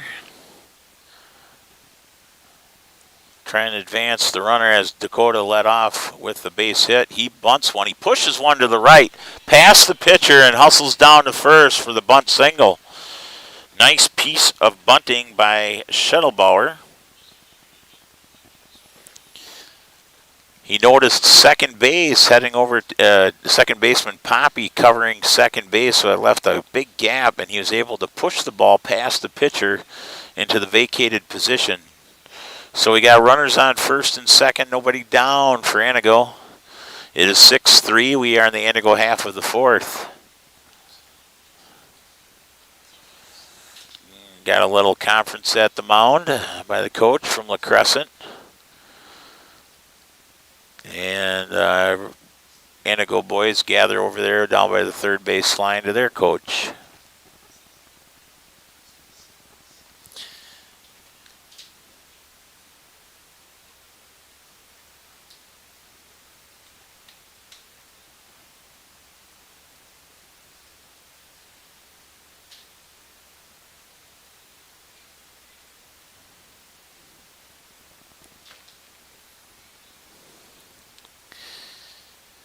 And Elliot Ogerman, who's 1 for 2, will step into the batter's box. He had a double and an RBI in inning 1 and scored. And flew out to center in his second at bat back in inning number 2. Looks at a pitch low and away for ball 1.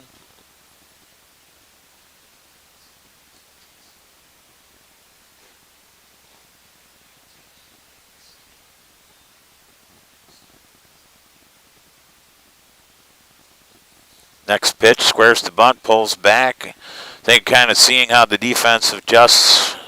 He had Poppy coming in to charge, so then that way Steffes stays over at first. So kind of reminds me of like a softball strategy here. You got like a little, like with girls softball, they usually have, because they do a little bit more bunting in girls softball or something. You got one of those infielders that plays real shallow like this. Whatever can get the job done, I guess. LaCrescent trying to adjust its strategy a little bit as Antigo has been playing a little small ball lately after ripping a couple doubles and 3 singles to start off inning 1. So now instead of these line shots out to the outfield, now they're turning and squaring and bunting, and in 4 straight pitches, Ogerman will jog on down 90 feet to first base on the base on balls, and the bases are now loaded full of Typhoon. Nobody down, and Neil Brettel, the center fielder, comes up.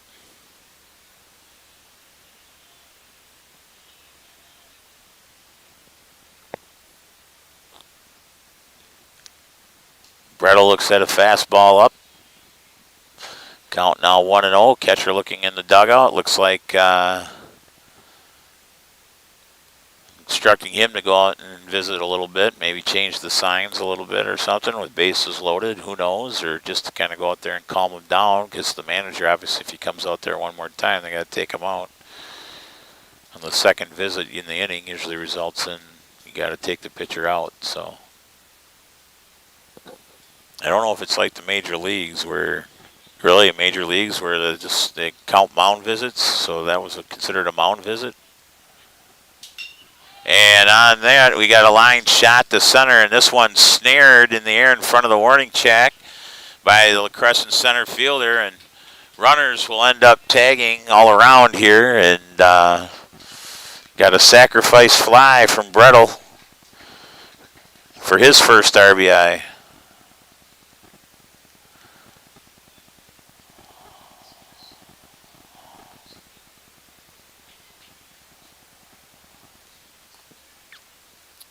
Thanks, Tim. Guys doing a great job. Just some information on Coach Boyer, who passed. He coached LaCrescent for 45 years at some level. 326, 146 for the last 17 years. Thanks, Tim, for that information. Wow. But, like, our hearts are with you. We know what it's like losing a coach, especially one who's been that influential to your program. 326 and 146 in the last 17 years. Coached some level for 45. Wow. So,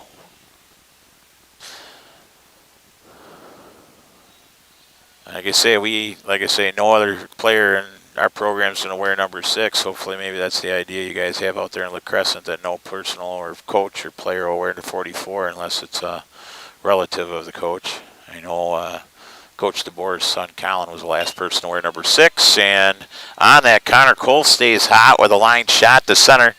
And he drives in on a run. And he's going to try to stretch this on the throw to 2. And he's safe. So base hit, and he advances on the throw home. His third consecutive single. His second RBI of the game.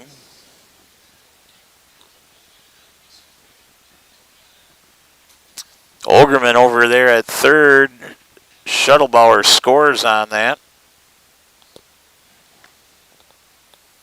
And Antigo has now increased their lead to 8-3, and it looks like the coach is going to come out and take care of Mason Bills. Tough game for Mason.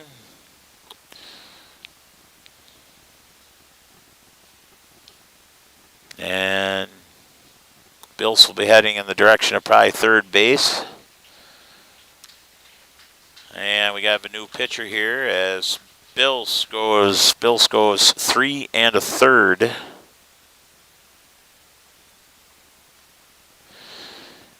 And your new pitcher is number 10. Straight switch. That's Zach Benson coming in from third base.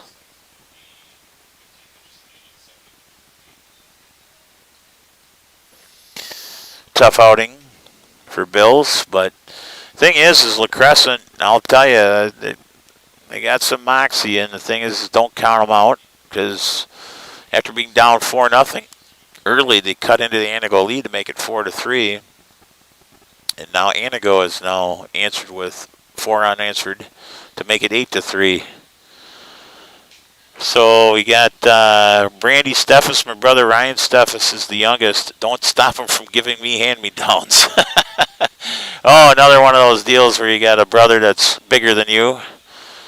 And Lynn Colt says, good job, Connor, with a lot of hearts after it. I'm sure hopefully these guys can come back and take a look at these comments and hopefully thank you when they get home. It's always nice to come home and see these people cheering you on, showing their support. I know his jersey is retired and it's in center field, number 4. Thanks, Tim. We got some information about that coach that passed. He coached over 45 years, and in the last 17 years at LaCrescent, 326, 146 record. 44 is now retired, and the jersey hangs in center field at LaCrescent, Minnesota. So I was just talking to Jeff Sauer to my left to kind of give him the info on that.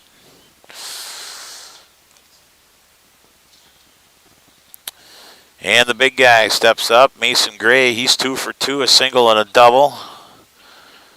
2 runs across. He's yet to have his first RBI, but we got runners on second and third in great position for him as he looks at a fastball at the knees on the corner for strike 1. Once again, it's 8-3 here. Antigo taking a lead after right now scoring 2 runs in their half of the 4th. So they're doing everything they can to get some SIA insurance runs across to get them in a big enough lead here, so try to limit the chances of LaCrescent coming back. But LaCrescent, they answered with 3 unanswered runs after being down 4-0, but now see themselves down 8-3. So I'm not going to doubt either one of these teams. Got some good sticks on both sides here. And the way this tournament has been going, hey, no lead is safe here. We've had 2 extra inning games today already. Waupun was leading 4-0, ended up losing in extras 5-4 in the 9 o'clock game. Viroqua defeated Wahpeton in the 11-15 game in 8 innings, 6-5. And LeSueur Henderson and Valley City went back and forth in regulation, with Valley City winning 6-4. So we've had some close games today. Good baseball as the big guy dumps one into right field, and he'll get his first RBI. Connor Coles will stay at third, and Ogerman will score. So his third base hit, Mason Gray, just dumping that one into right field.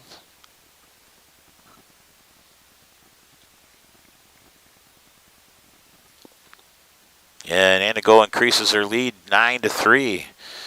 Brings up Logan Tomey, looking for his first base hit, grounded into a fielder's choice back in the first, and reached on a base on balls in inning 3. 9-3 Antigo with 1 down, runners at the corners, and Benson with a fastball right down Main Street to strike 1. Antigo being a little more patient at the plate, looking for their pitches now. Before they were pretty aggressive in the first couple innings going after the first pitches. Yeah, we had a double steal, and Colts got caught in no man's land, and looks like they're going to get him in the double steal. Caught him leaning the wrong way, and he's gunned down at home. For out number 2, Mason Gray is over at second base. Here's your replay here. Thanks to Jeff Sauer. Heads up over there, the home plate camera. So it ends up being 2 to 5 to 2 put out for out number 2. 9-3 here in the top of the 4th. Gray at second. Tomei at the plate, and he lifts a pop fly to the right side. This one will go out of play. Count now 0-2 to the first baseman of the Typhoon. Tim Moore says we got lucky as Coach Neufeld moved to LaCrescent.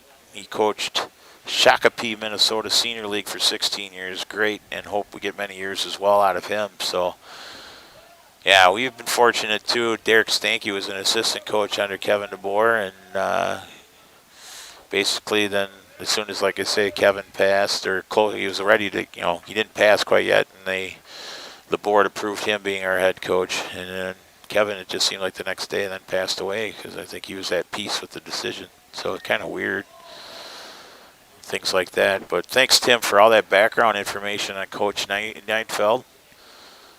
I'm sure he was an icon of the LaCrescent, Minnesota community. And I'm glad you got someone to take his spot that had some baseball experience to keep this thing going. But looking in the program, LaCrescent, Minnesota definitely has a strong program. We see LaCrescent, Minnesota in the program quite a few times. Yeah, LaCrescent, Minnesota, Plano, Minnesota, as Logan Tomei on a 2-2 count takes one in the middle of the back as he turns. A curveball that didn't curve. So he reaches on the hit by pitch. He's reached 3 different ways. Fielder's choice, base on balls, and now hit by pitch. And now we got runners on first and second with 2 down. And the Cougs, Will Kubany, the right fielder, coming up to the plate.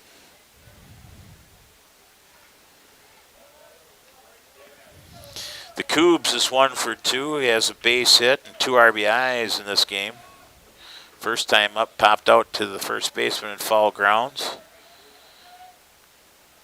And he hits one to the right side and out of play.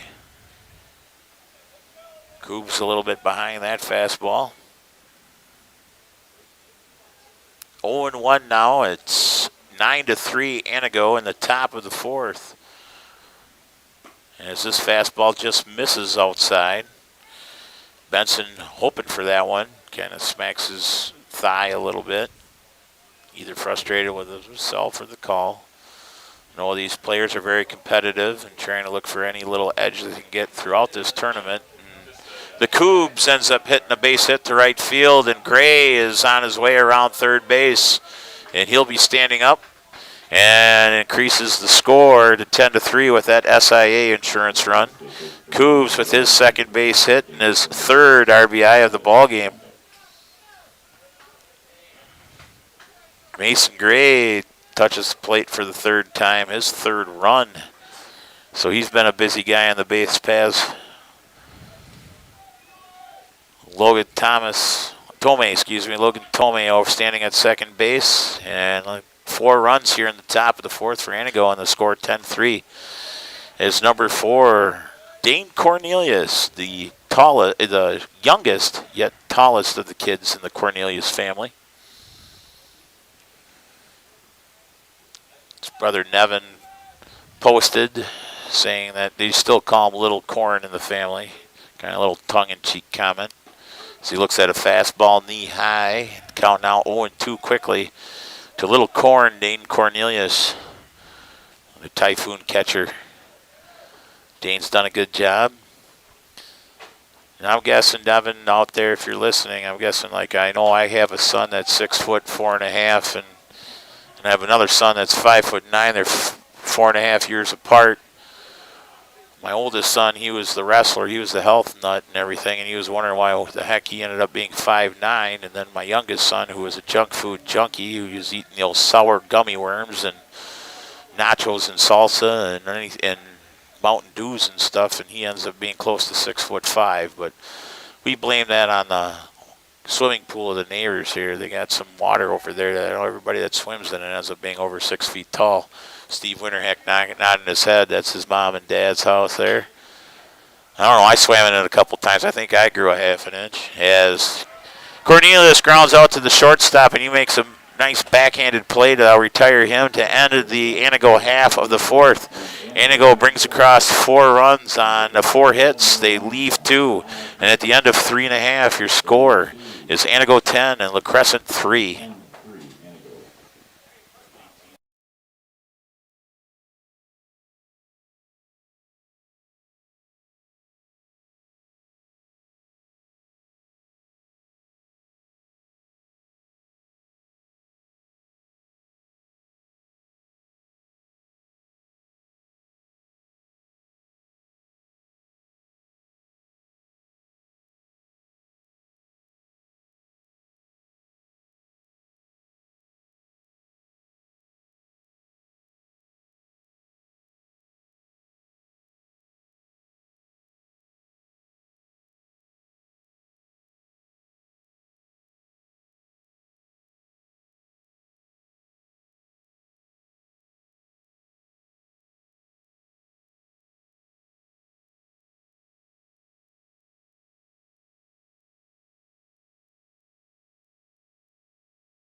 Go put a 4 spot in the top of the 4th to increase their lead to 7, but I'm not going to,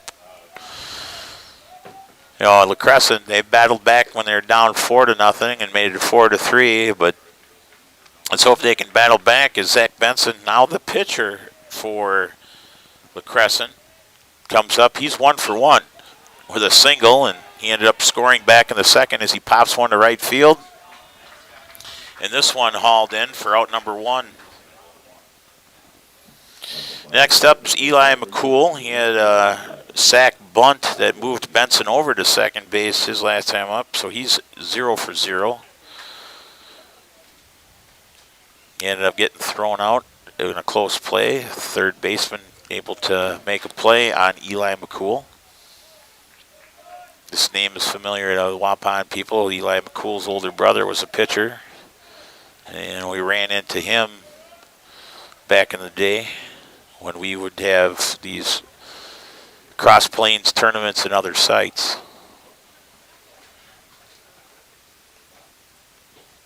Pitch from Schettelbauer. This fastball driven to right. We don't know if this one's going to get caught or not. And this play almost caught by the first baseman in foul ground, number 24, Tomei. Logan Tomei over there. Heck of a play, long run. He almost did an over-the-shoulder catch. For those of you that are old enough, the old a la Willie Mays kind of over-shoulder. Kind of looked like a wide receiver there in football, kind of looking over the shoulder, one of those sideline throws. McCool down 0-2 right now. Schettelbauer with the windup in the pitch. And this one ripped down just to the left of the baseline. Both Randy Armga and Austin Armga calling foul ball.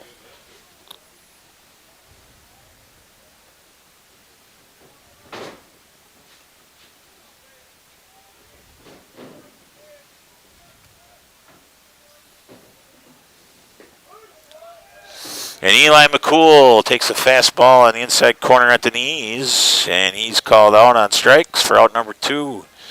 Brings up the top of the lineup Isaac Peterson, who's had a nice game here. 2 for 2, 2 singles, and a run scored and an RBI.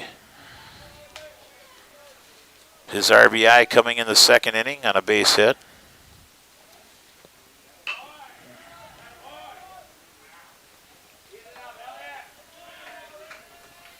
And on the first pitch, Peterson thrown out.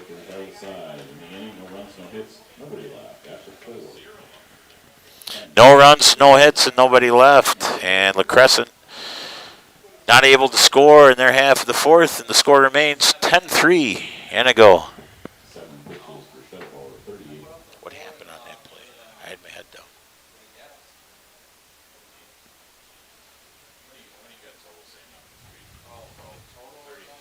It'll catch up. I thought it was 6-3. I think it was. Okay, thanks. That's all I needed to know.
Welcome back to the Gus here in Waupun, Wisconsin, as we get ready here for the top of the 5th inning.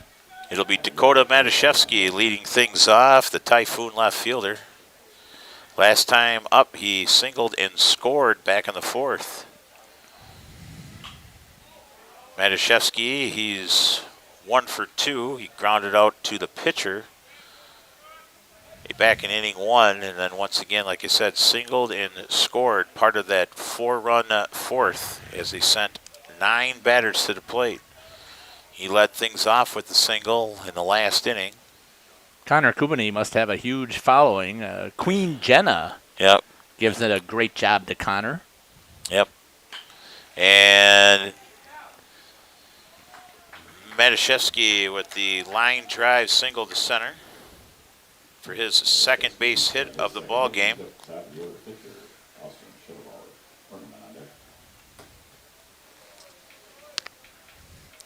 Remind me again, was LaCrescent the Double-A champion for Minnesota? They were an invite? Consolation third place. Third place champ. Okay. Yes, Danielle Kakana is still scheduled for the 6 p.m. game against Waupun. That'll probably be, like I say right now, with the time being 5:53. That because of the rain delay we had earlier, it's going to start a little late. So thanks, Danielle, for that. So I would say we'll be ready by 6:30. We'll be ready to Yeah, roll. I have a feeling. Right. And the pool play all the pool play games will be tomorrow, starting with the 4th place pool game at 9 o'clock tomorrow morning. So it'll be 9, 11, 1, and 3 for the pool play starting tomorrow morning. 4th, 3rd, 2nd, and 1st place. Well, actually, that would be your 7th and 8th, 5th and 6th, 3rd and 4th, 1st and 2nd. Correct. You bet, Danielle. That's all right. I appreciate you asking. It's,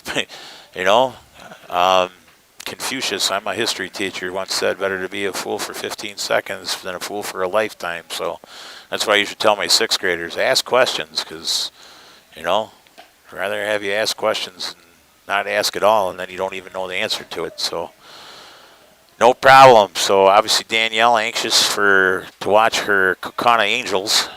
They'll be playing Waupun in the next game. And the pitcher, number 11, or excuse me, not the pitch, yeah, the Schettelbauer, helps himself with his third base hit of the ball game. This one to the gap, but the shortstop able to knock it down to not allow Matuszewski advancing any farther than second base. So Antigo has their first 2 runners on. 2 consecutive base hits. Schettelbauer's third hit of the ball game. He's 3 for 4. Brings up Elliot Ogerman, who's 1 for 2, a double and a run. Back in inning 1, he flew out to center in inning 2. Reached on a base on balls in the 4th and scored. He also has 1 RBI.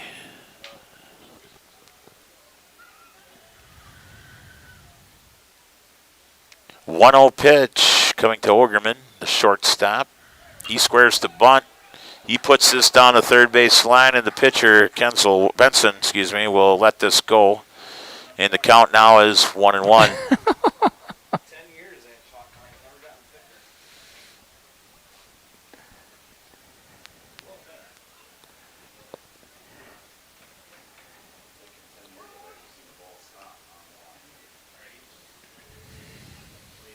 1-1 count. Benson from the stretch. Steffes in on the grass on the first base side. Another bunt. This one's going to roll towards the pitcher, and runners are going to be safe all around.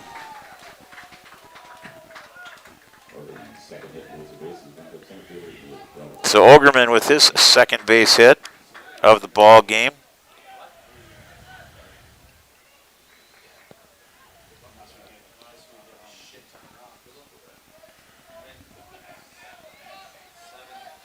Brings out number 3, Neil Brettel, who is 1 for 2 here.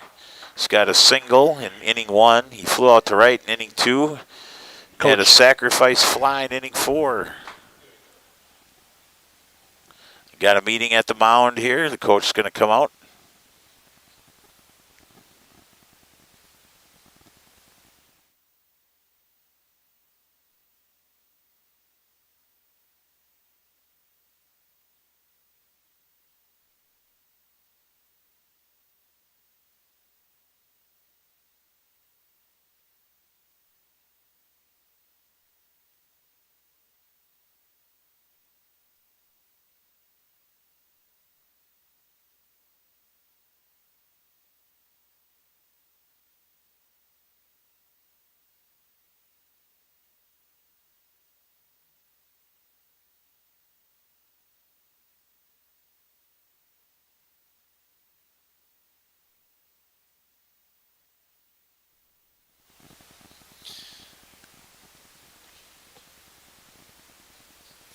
Looks like we got ourselves a new pitcher. This will be number 24 coming in.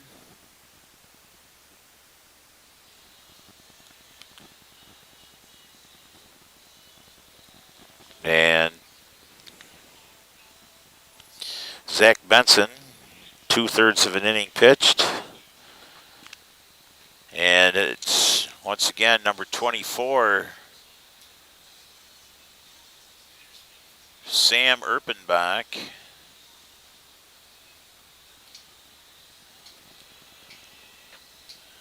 Sam Erpenbach, the shortstop.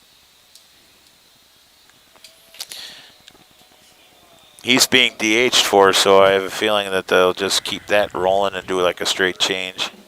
Haven't heard from Mr. Erpenbach from posting before out on the YouTube channel. So just a reminder again to all of you out there that feel free to post. Their kids are going to go back and they're going to watch this video, and they're going to be able to see all of the fans out there who are cheering for him. So post out on Facebook, post out here on YouTube.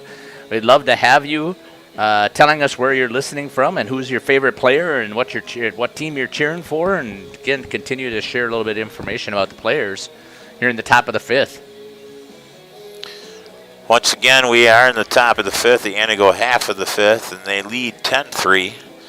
Bases are loaded on 3 consecutive base hits, and now Erpenbach is in to pitch for the LaCrescent Lancers.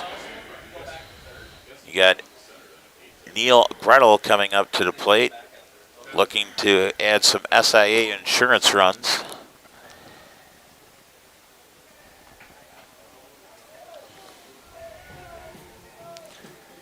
Looks like Erpenbach is ready to pitch.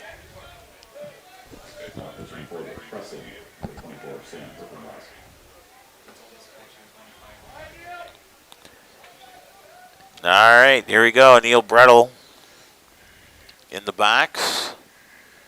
And he hits a short grounder to third. He'll come home, and that throws off the plate.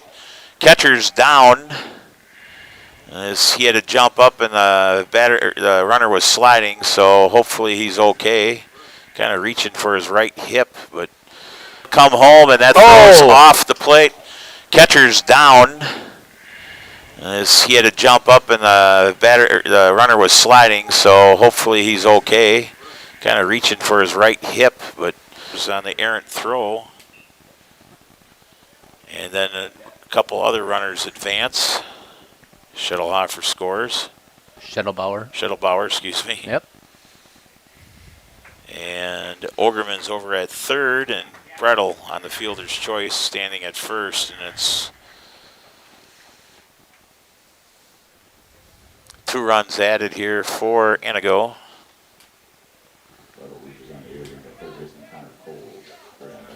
Connor Coles coming up to the plate. Number 9, third baseman for Antigo.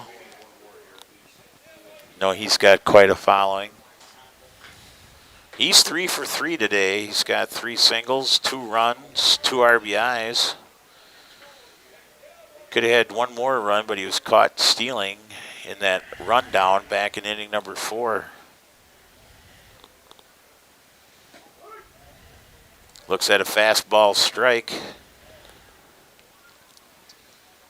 We got nobody down here in the Antigo half of the 5th. It's 12-3 Typhoon ahead of LaCrescent Lancers. Runners at the corners. 0-1 pitch. This fastball outside. Count now evens up at 1-1.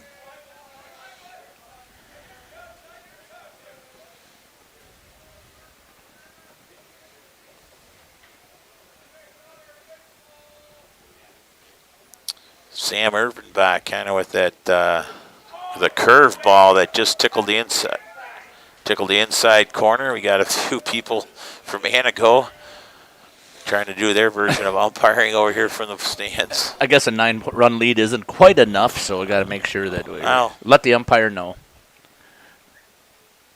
Fastball hit into the hole, backhanded by the shortstop. He'll throw across the diamond, but not in time. Good hustle down the line as there. Holtz with the infield single, hustle single and the RBI to keep the Antigo rally going. His 3rd RBI of the ball game. His 3rd hit of the ball game. 4th hit of the ball game. So Connor Coles 4 for 4. Good game for Connor.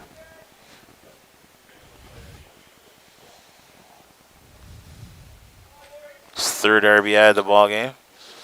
Brings up Mason Gray, who's 3 for 3 with a single, a double and a single, 3 runs scored. So he's showing he's a versatile player. He had the long ball last game, and now he's coming in and 3 for 3, and he's been spraying it all over the field. Line shot to left. His last hit a little flare to right.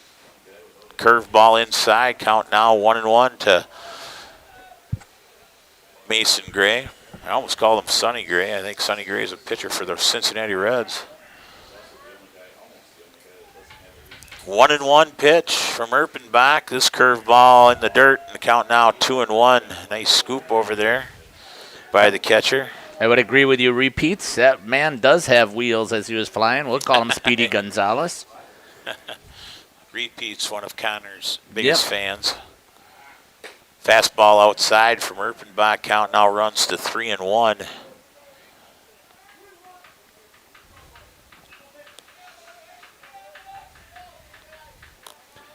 Ten-run lead here in the top of the 5th. Antigo with 3 runs right now, and Gray rips one to left, and they're able to converge on that one for the first out. Second out. Oh, yeah, first out. Yeah, I thought they had that out Yeah, I know. coming at home. Coming home, but they had the errant throw. So Yeah. still have runners at first and second. You got Brettel over at second, and Colts over at first. Brings up number 24, Logan Tomey, who reached on a hit by pitch. He's looking for his first hit of the game. Sonny is one of his nicknames. Oh, Sonny Gray. Oh, okay. I suppose, anybody that follows sports and so forth, give Mason Gray the nickname Sonny. Maybe the Sonny, though, comes from something else, though. Who knows? Anyway, Logan Tomey, he's reached base 3 different ways. Fielder's choice, base on balls, and hit by pitch. Now he'd like to add a 4th one, base hit. Fastball on the outside corner. It's 1-1.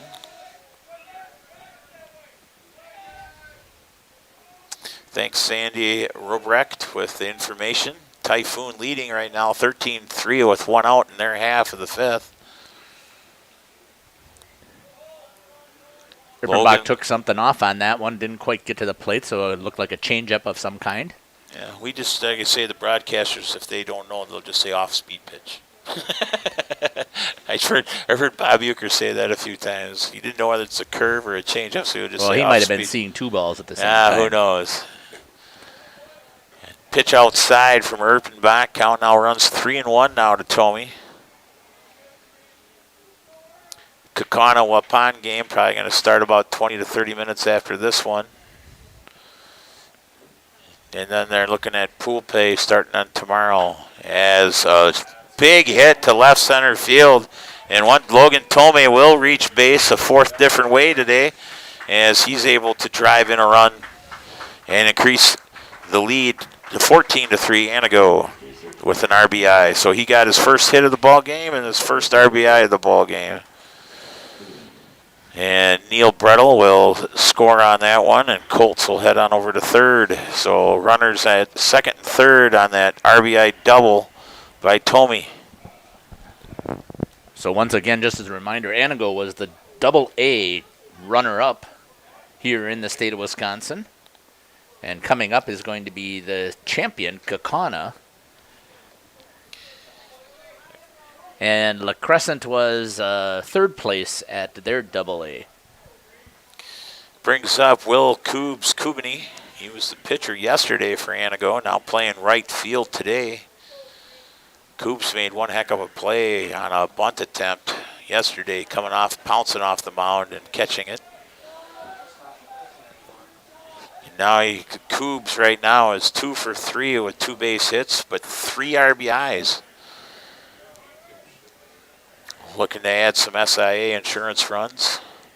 Coobs looks at a curveball. They didn't quite touch the inside corner. It broke a little too late, and the count now runs even at 1-1 to Coobs.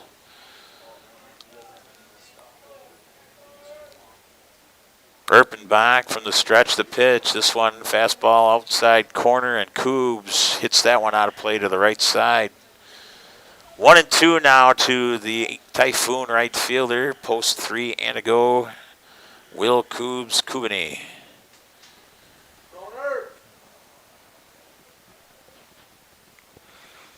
Erpenbach with the pitch. Curveball. And he knew it. And he strikes out looking for out number 2. He just started walking towards the dugout before he even saw the hand signal from Randy Armgood because he knew it.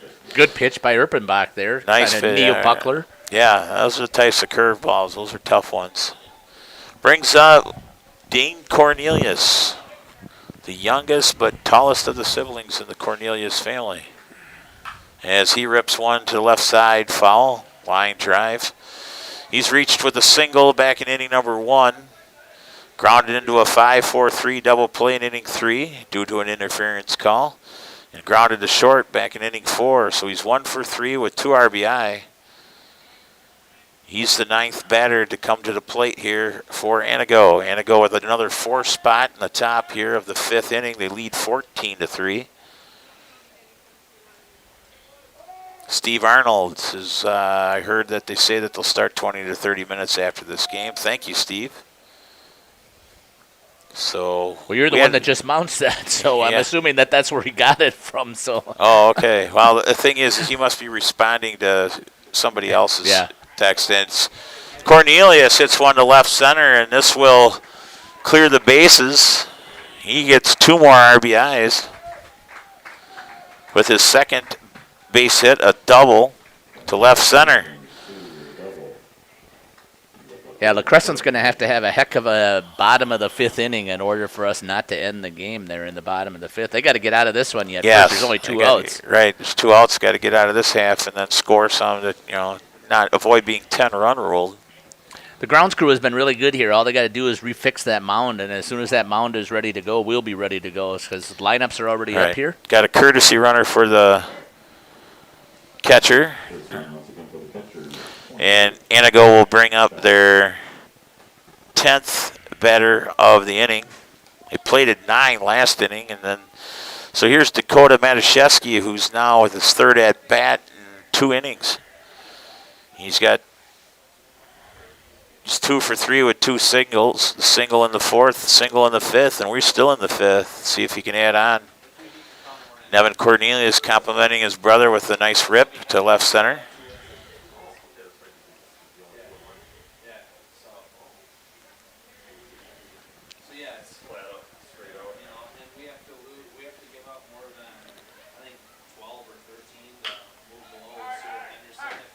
Ground ball, and the shortstop will take care of that for out number 3 as Matuszewski grounds out to end the Antigo half of the 5th. They pick up 6 runs, 6 hits, and they leave 1. And at the end of 4.5, it's your score: Antigo Typhoon 16, LaCrescent Lancers 3. Be doing some 22 pitches for Urbanbach, 22. post-game interviews, I think. Yep, absolutely. But it looks like, I don't know, it's Antigo heading out to the field, but it looks like a little bit of chaos going on here. Well, I'm sure the coach is going to get some players in there who haven't played. That would be a great idea. All right. So I see the photographer down there was raising their hand. Who wants to go play first? The photographer's got her hand raised. So it looks like some wholesale defensive changes. Good luck to the official scorekeeper to get those taken care of. Winning ticket goes here to Scott. He can yell it up to us.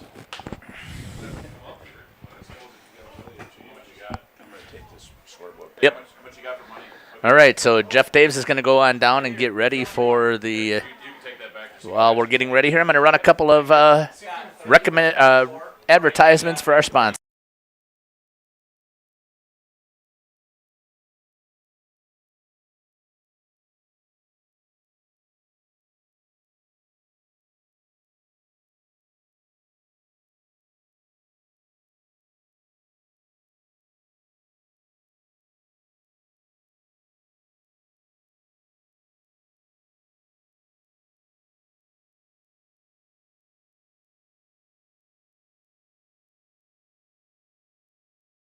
Four two seven 453.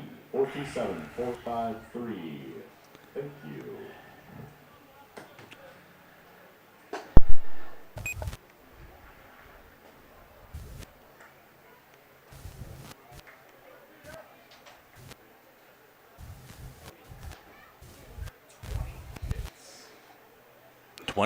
Hits.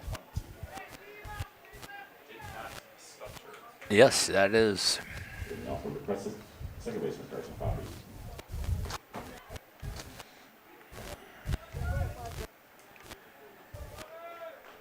Back here at the Gus as we get ready for the bottom of the 5th. And batting in here for LaCrescent is the number 2 hitter, Poppy.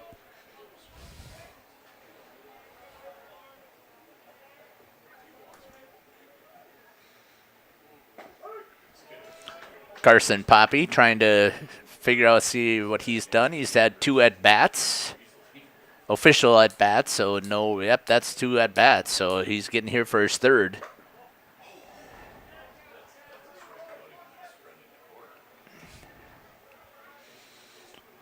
Pitcher's number 11 still, Shuttlebauer. for Antigo. That's a little bit low, and Poppy's going to get on base with a walk. The third baseman Mason Bills. Stuff is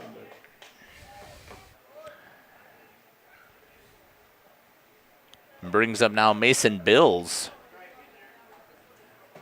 And Bills is 1 for 2 so far on the day. Runner over at first base. Shuttlebauer ready to deliver.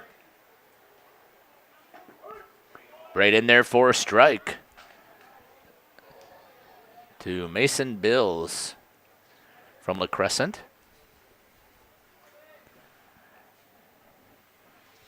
Comes the next pitch in here from Shuttlebauer, the big lefty. Fires that one down the middle. Picked by the third baseman over to second. Turn it. Unable to do it. Good hustle. Almost pulled it off. But one down. So right now all that Antigo needs is outs. Doesn't matter how they get them as long as they're not giving up 3 runs. They're going to win this one in 10 with a 10-run rule.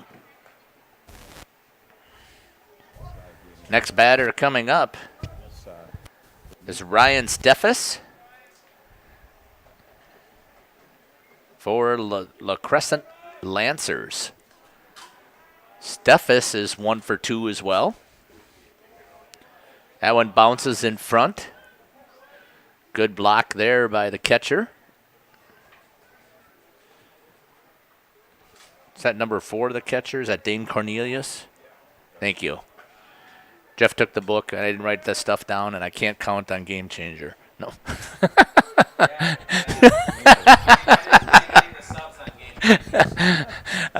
Just giving you crap.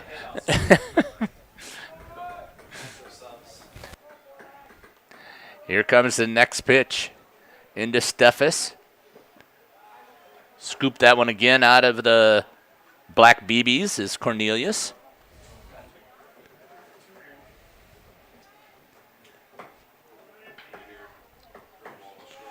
Runner over at first. Shuttlebauer checks. Gets ready to deal. Here comes the pitch to Steffes. Just a little bit inside and high. Steffes turns away from it. So Bills is over here at first. 1 out here in the bottom of the 5th inning for LaCrescent. Shuttlebauer ready to deal here with the count. That's a little bit low, and he's going to walk another one. So Steffes is now on. Brings up number 37, Jack Welsh. Welsh is 1 for 1 and a walk, so he's been very productive, been on base twice, so he's only been at the plate twice. Been able to get on both times. Where's Shuttlebauer his pitches? I'm assuming it's low. 58 pitches for Shuttlebauer.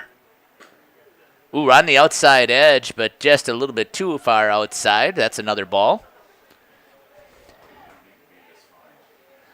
So 35 strikes out of those 58 pitches, so still over 50%. Right down the middle this time. 1-1 is the count.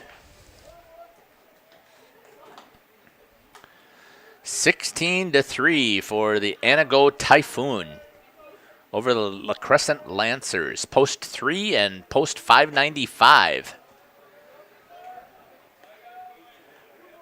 2-1 is the count now as that one is outside. Hoping the weather's going to hold off so we can get this last game in between Kaukauna and Waupun. Inside. 3-1 is the count now. So Shuttlebauer, who was shutting him down in the first couple of innings now, is giving up a couple of walks here. It's already 3 for the game, 2 in this inning. That one is down the middle to a full count with 1 out. Runners at first and second. Lancers need to push across at least 3 runs to extend this into the 6th inning. And Antigo just needs to shut them down and get out of here with the victory. Here's the pitch. Fouled that one off. Shuttlebauer came right after him this time. Right on that outside edge, nibbling there. Kind of a cue shot off the end of the bat to protect the plate. Good job there by Welsh.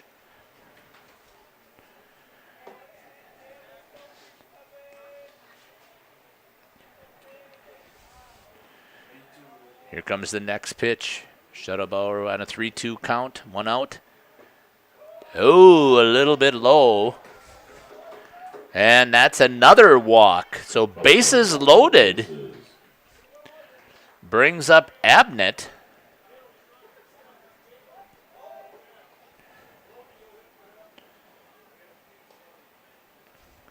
Braden Abnett. Oh, and a pinch runner's coming in. It looks like number 7. Number 7, Jamo Elson. Jamo Elson.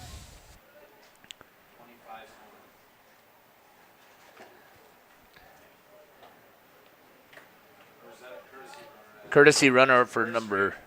Courtesy runner at first. Pinch runner at second, Cale Baker. That's Cale Baker coming in also for the Lancers. So here's number 11, Braden Abnett. Abnett 0 for 2 for today. Here's the pitch. Right down the middle. Shuttlebauer decides to go right after him this time. See, bases are juiced here. You got on the home plate view. Shuttlebauer to Abnett. Takes a big hack at it as Abnett trying to get those 3 runs all on his own here with 1 out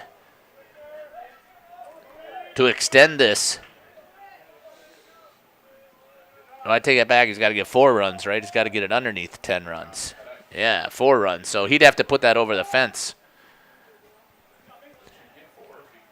Yep. But there's only 1 out, so there's an opportunity for somebody else to come up. Drives in 2, and next person drives in 2.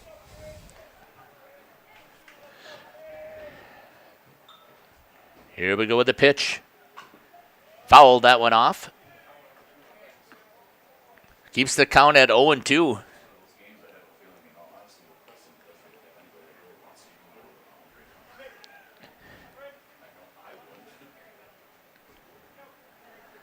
Shuttlebauer with 4 walks, 2 strikeouts. He's faced 18 batters, given up 3 runs. That's hammered down the line. That's going to send in 1 run and the second run. So just as I said, send in 2 this time and send 2 for the next batter. Abnett drives in 2 with a base hit. New hitter for LaCrescent, number 32, Logan DeBoer. Logan DeBoer now is the new hitter coming in for LaCrescent. Stepping in for Hafner.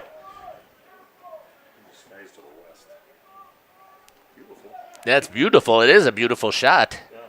Let's hope it stays over there for an hour and a half to 2 hours. Still runners at first and second for the Lancers. Good pitch there. Shuttlebauer pulled the string on that one. 0-1 for Austin Shuttlebauer. 1 out only. The Lancers need to have another 2 across the plate. DeBoer takes another swing at that one. 0-2 now. That's the same situation, though, that the last batter was in, Abnett, and Abnett was able to smoke it down the line and score 2 runs. DeBoer trying to do the same thing. Here's the pitch. That's going to be outside. Good block there by Cornelius.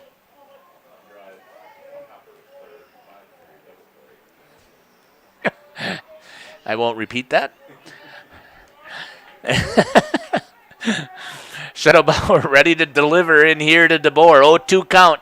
And he takes a swing and goes down swinging. So that's the second out for Shuttlebauer in this inning. Another strikeout, so that'll be the 3rd.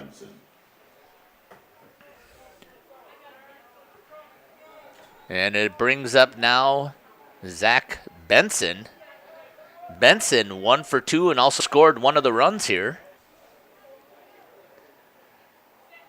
Runners all over the bases. Here's the pitch. In there for a strike.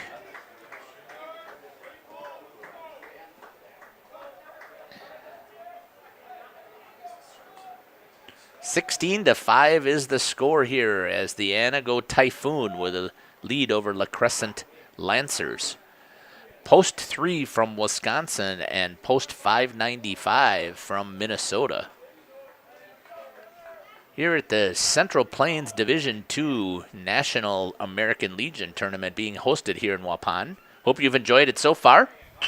That's hammered onto the ground to the shortstop. Shortstop fields it, goes to first, makes the stretch over there is the number 30, Caleb Kautza, and gets the third out. So please stick around here as we're going to switch over to the wireless system and we're going to get our interviews in with the players from Antigo. And hopefully we get a chance to talk to some LaCrescent players tomorrow after they get the opportunity to play. So hold on here a second as we transition over to the wireless system. For LaCrescent, 5 runs, 7 hits, 1 error. Base ran 6. For Antigo, 16 runs, 20 hits. I can hear you, Jeff, up there. All right, Jeff, can you hear me?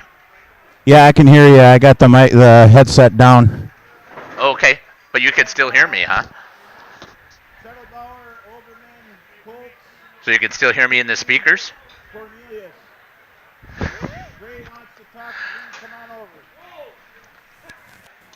All right. Let us know who we're going to be talking to, Jeff. A couple of players from Antigo. Half the team, it looks like, yeah. That's okay. Right up here, gentlemen. All right. Looks like we got the Cougs here first, huh? All right.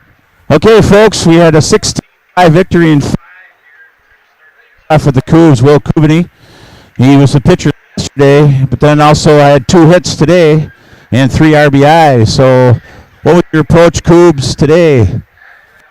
I have been struggling with the bat these last couple games, and I was just looking to key in on a pitch and send it where it was placed. So. All right, then next one, Elliot Ogerman, number 14. He had 2 base hits, got on by a walk, and then scored 3 times. So what was your approach today? My approach was probably the same as usual, to come in and try to hit the ball hard the opposite field, way back on it, and get a good pitch. Thanks, Elliot. And then let me see, Connor Coles, who has quite the following back home. He went 4 for 4, 4 base hits, and 3 RBIs, and 2 runs scored. So what can you what did you have for breakfast that kind of helped you today? Ramen noodles. Chicken or beef? Chicken for sure. For sure, chicken. Chicken for sure. All right. Anything else you say, Fires, about your game today? Just got to get the job done. All right.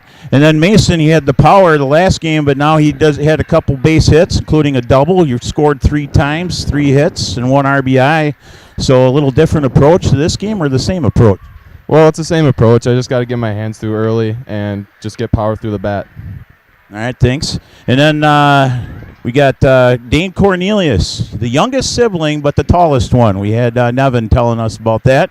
So obviously you must, got the better genes, I guess, or something. But I know how that is. I got a younger brother myself. But the catcher here, he had 2 hits, including a double, and also 4 RBI. So what can you say about today's game? Just keep your head down, pay attention, just keep top hand, yep. Which coach tells us, top hand.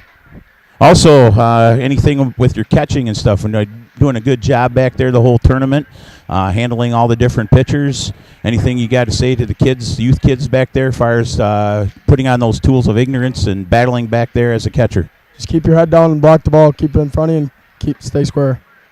All right, now we'll finish this off with Austin Schettelbauer. He had a complete game victory. And then also he was 3 for 4 at the plate with a double, 2 singles, 3 runs scored. So, Austin, pretty good all-around game. Anything you can credit to any of these guys or some? Did he share his chicken ramen noodles with you? He did not, but it always helps to get a good catcher behind you, and you have good confidence. And just hitting the ball was key. I haven't hit the ball all tournament, so it was good to get back on the ball. Anything to say to the Typhoon fans back home? Go Typhoon. Go Typhoons. 2-1, baby. Let's go. 2-1. Yeah. All right, thanks to these guys for sticking around. Now they're heading to Pizza Ranch, and I'm sure Pizza Ranch is staying open for a little bit, so LaCrescent and Antigo can feast. So I'm sure there's going to be a few chickens that are going to be gone, and a few pizzas, and a few what are the ones with the apple dessert and the cherry dessert, the cactus bread. So all right, thanks to everybody back home.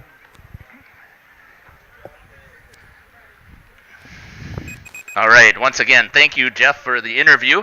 We greatly appreciate it. And thank you again to the Antigo fans for participating in the chat, as well as the LaCrescent fans. It was a fantastic game. And look forward to hopefully an opportunity to play one more game yet tomorrow before they head home. But right now, the weather isn't really being super cooperative. So we'll see how things turn out. So once again, you've been listening to Jeff Sauer on Jeff's live streams on YouTube and on the Waupun Baseball video live stream, along with Jeff Taves. Thank you again for listening. We really appreciate all of your support. Got through the rain delay, and hopefully we can get through one more game. Stick around and watch it. It should be a good one between Kaukauna and Waupun. And that'll do it for this broadcast. So thanks again.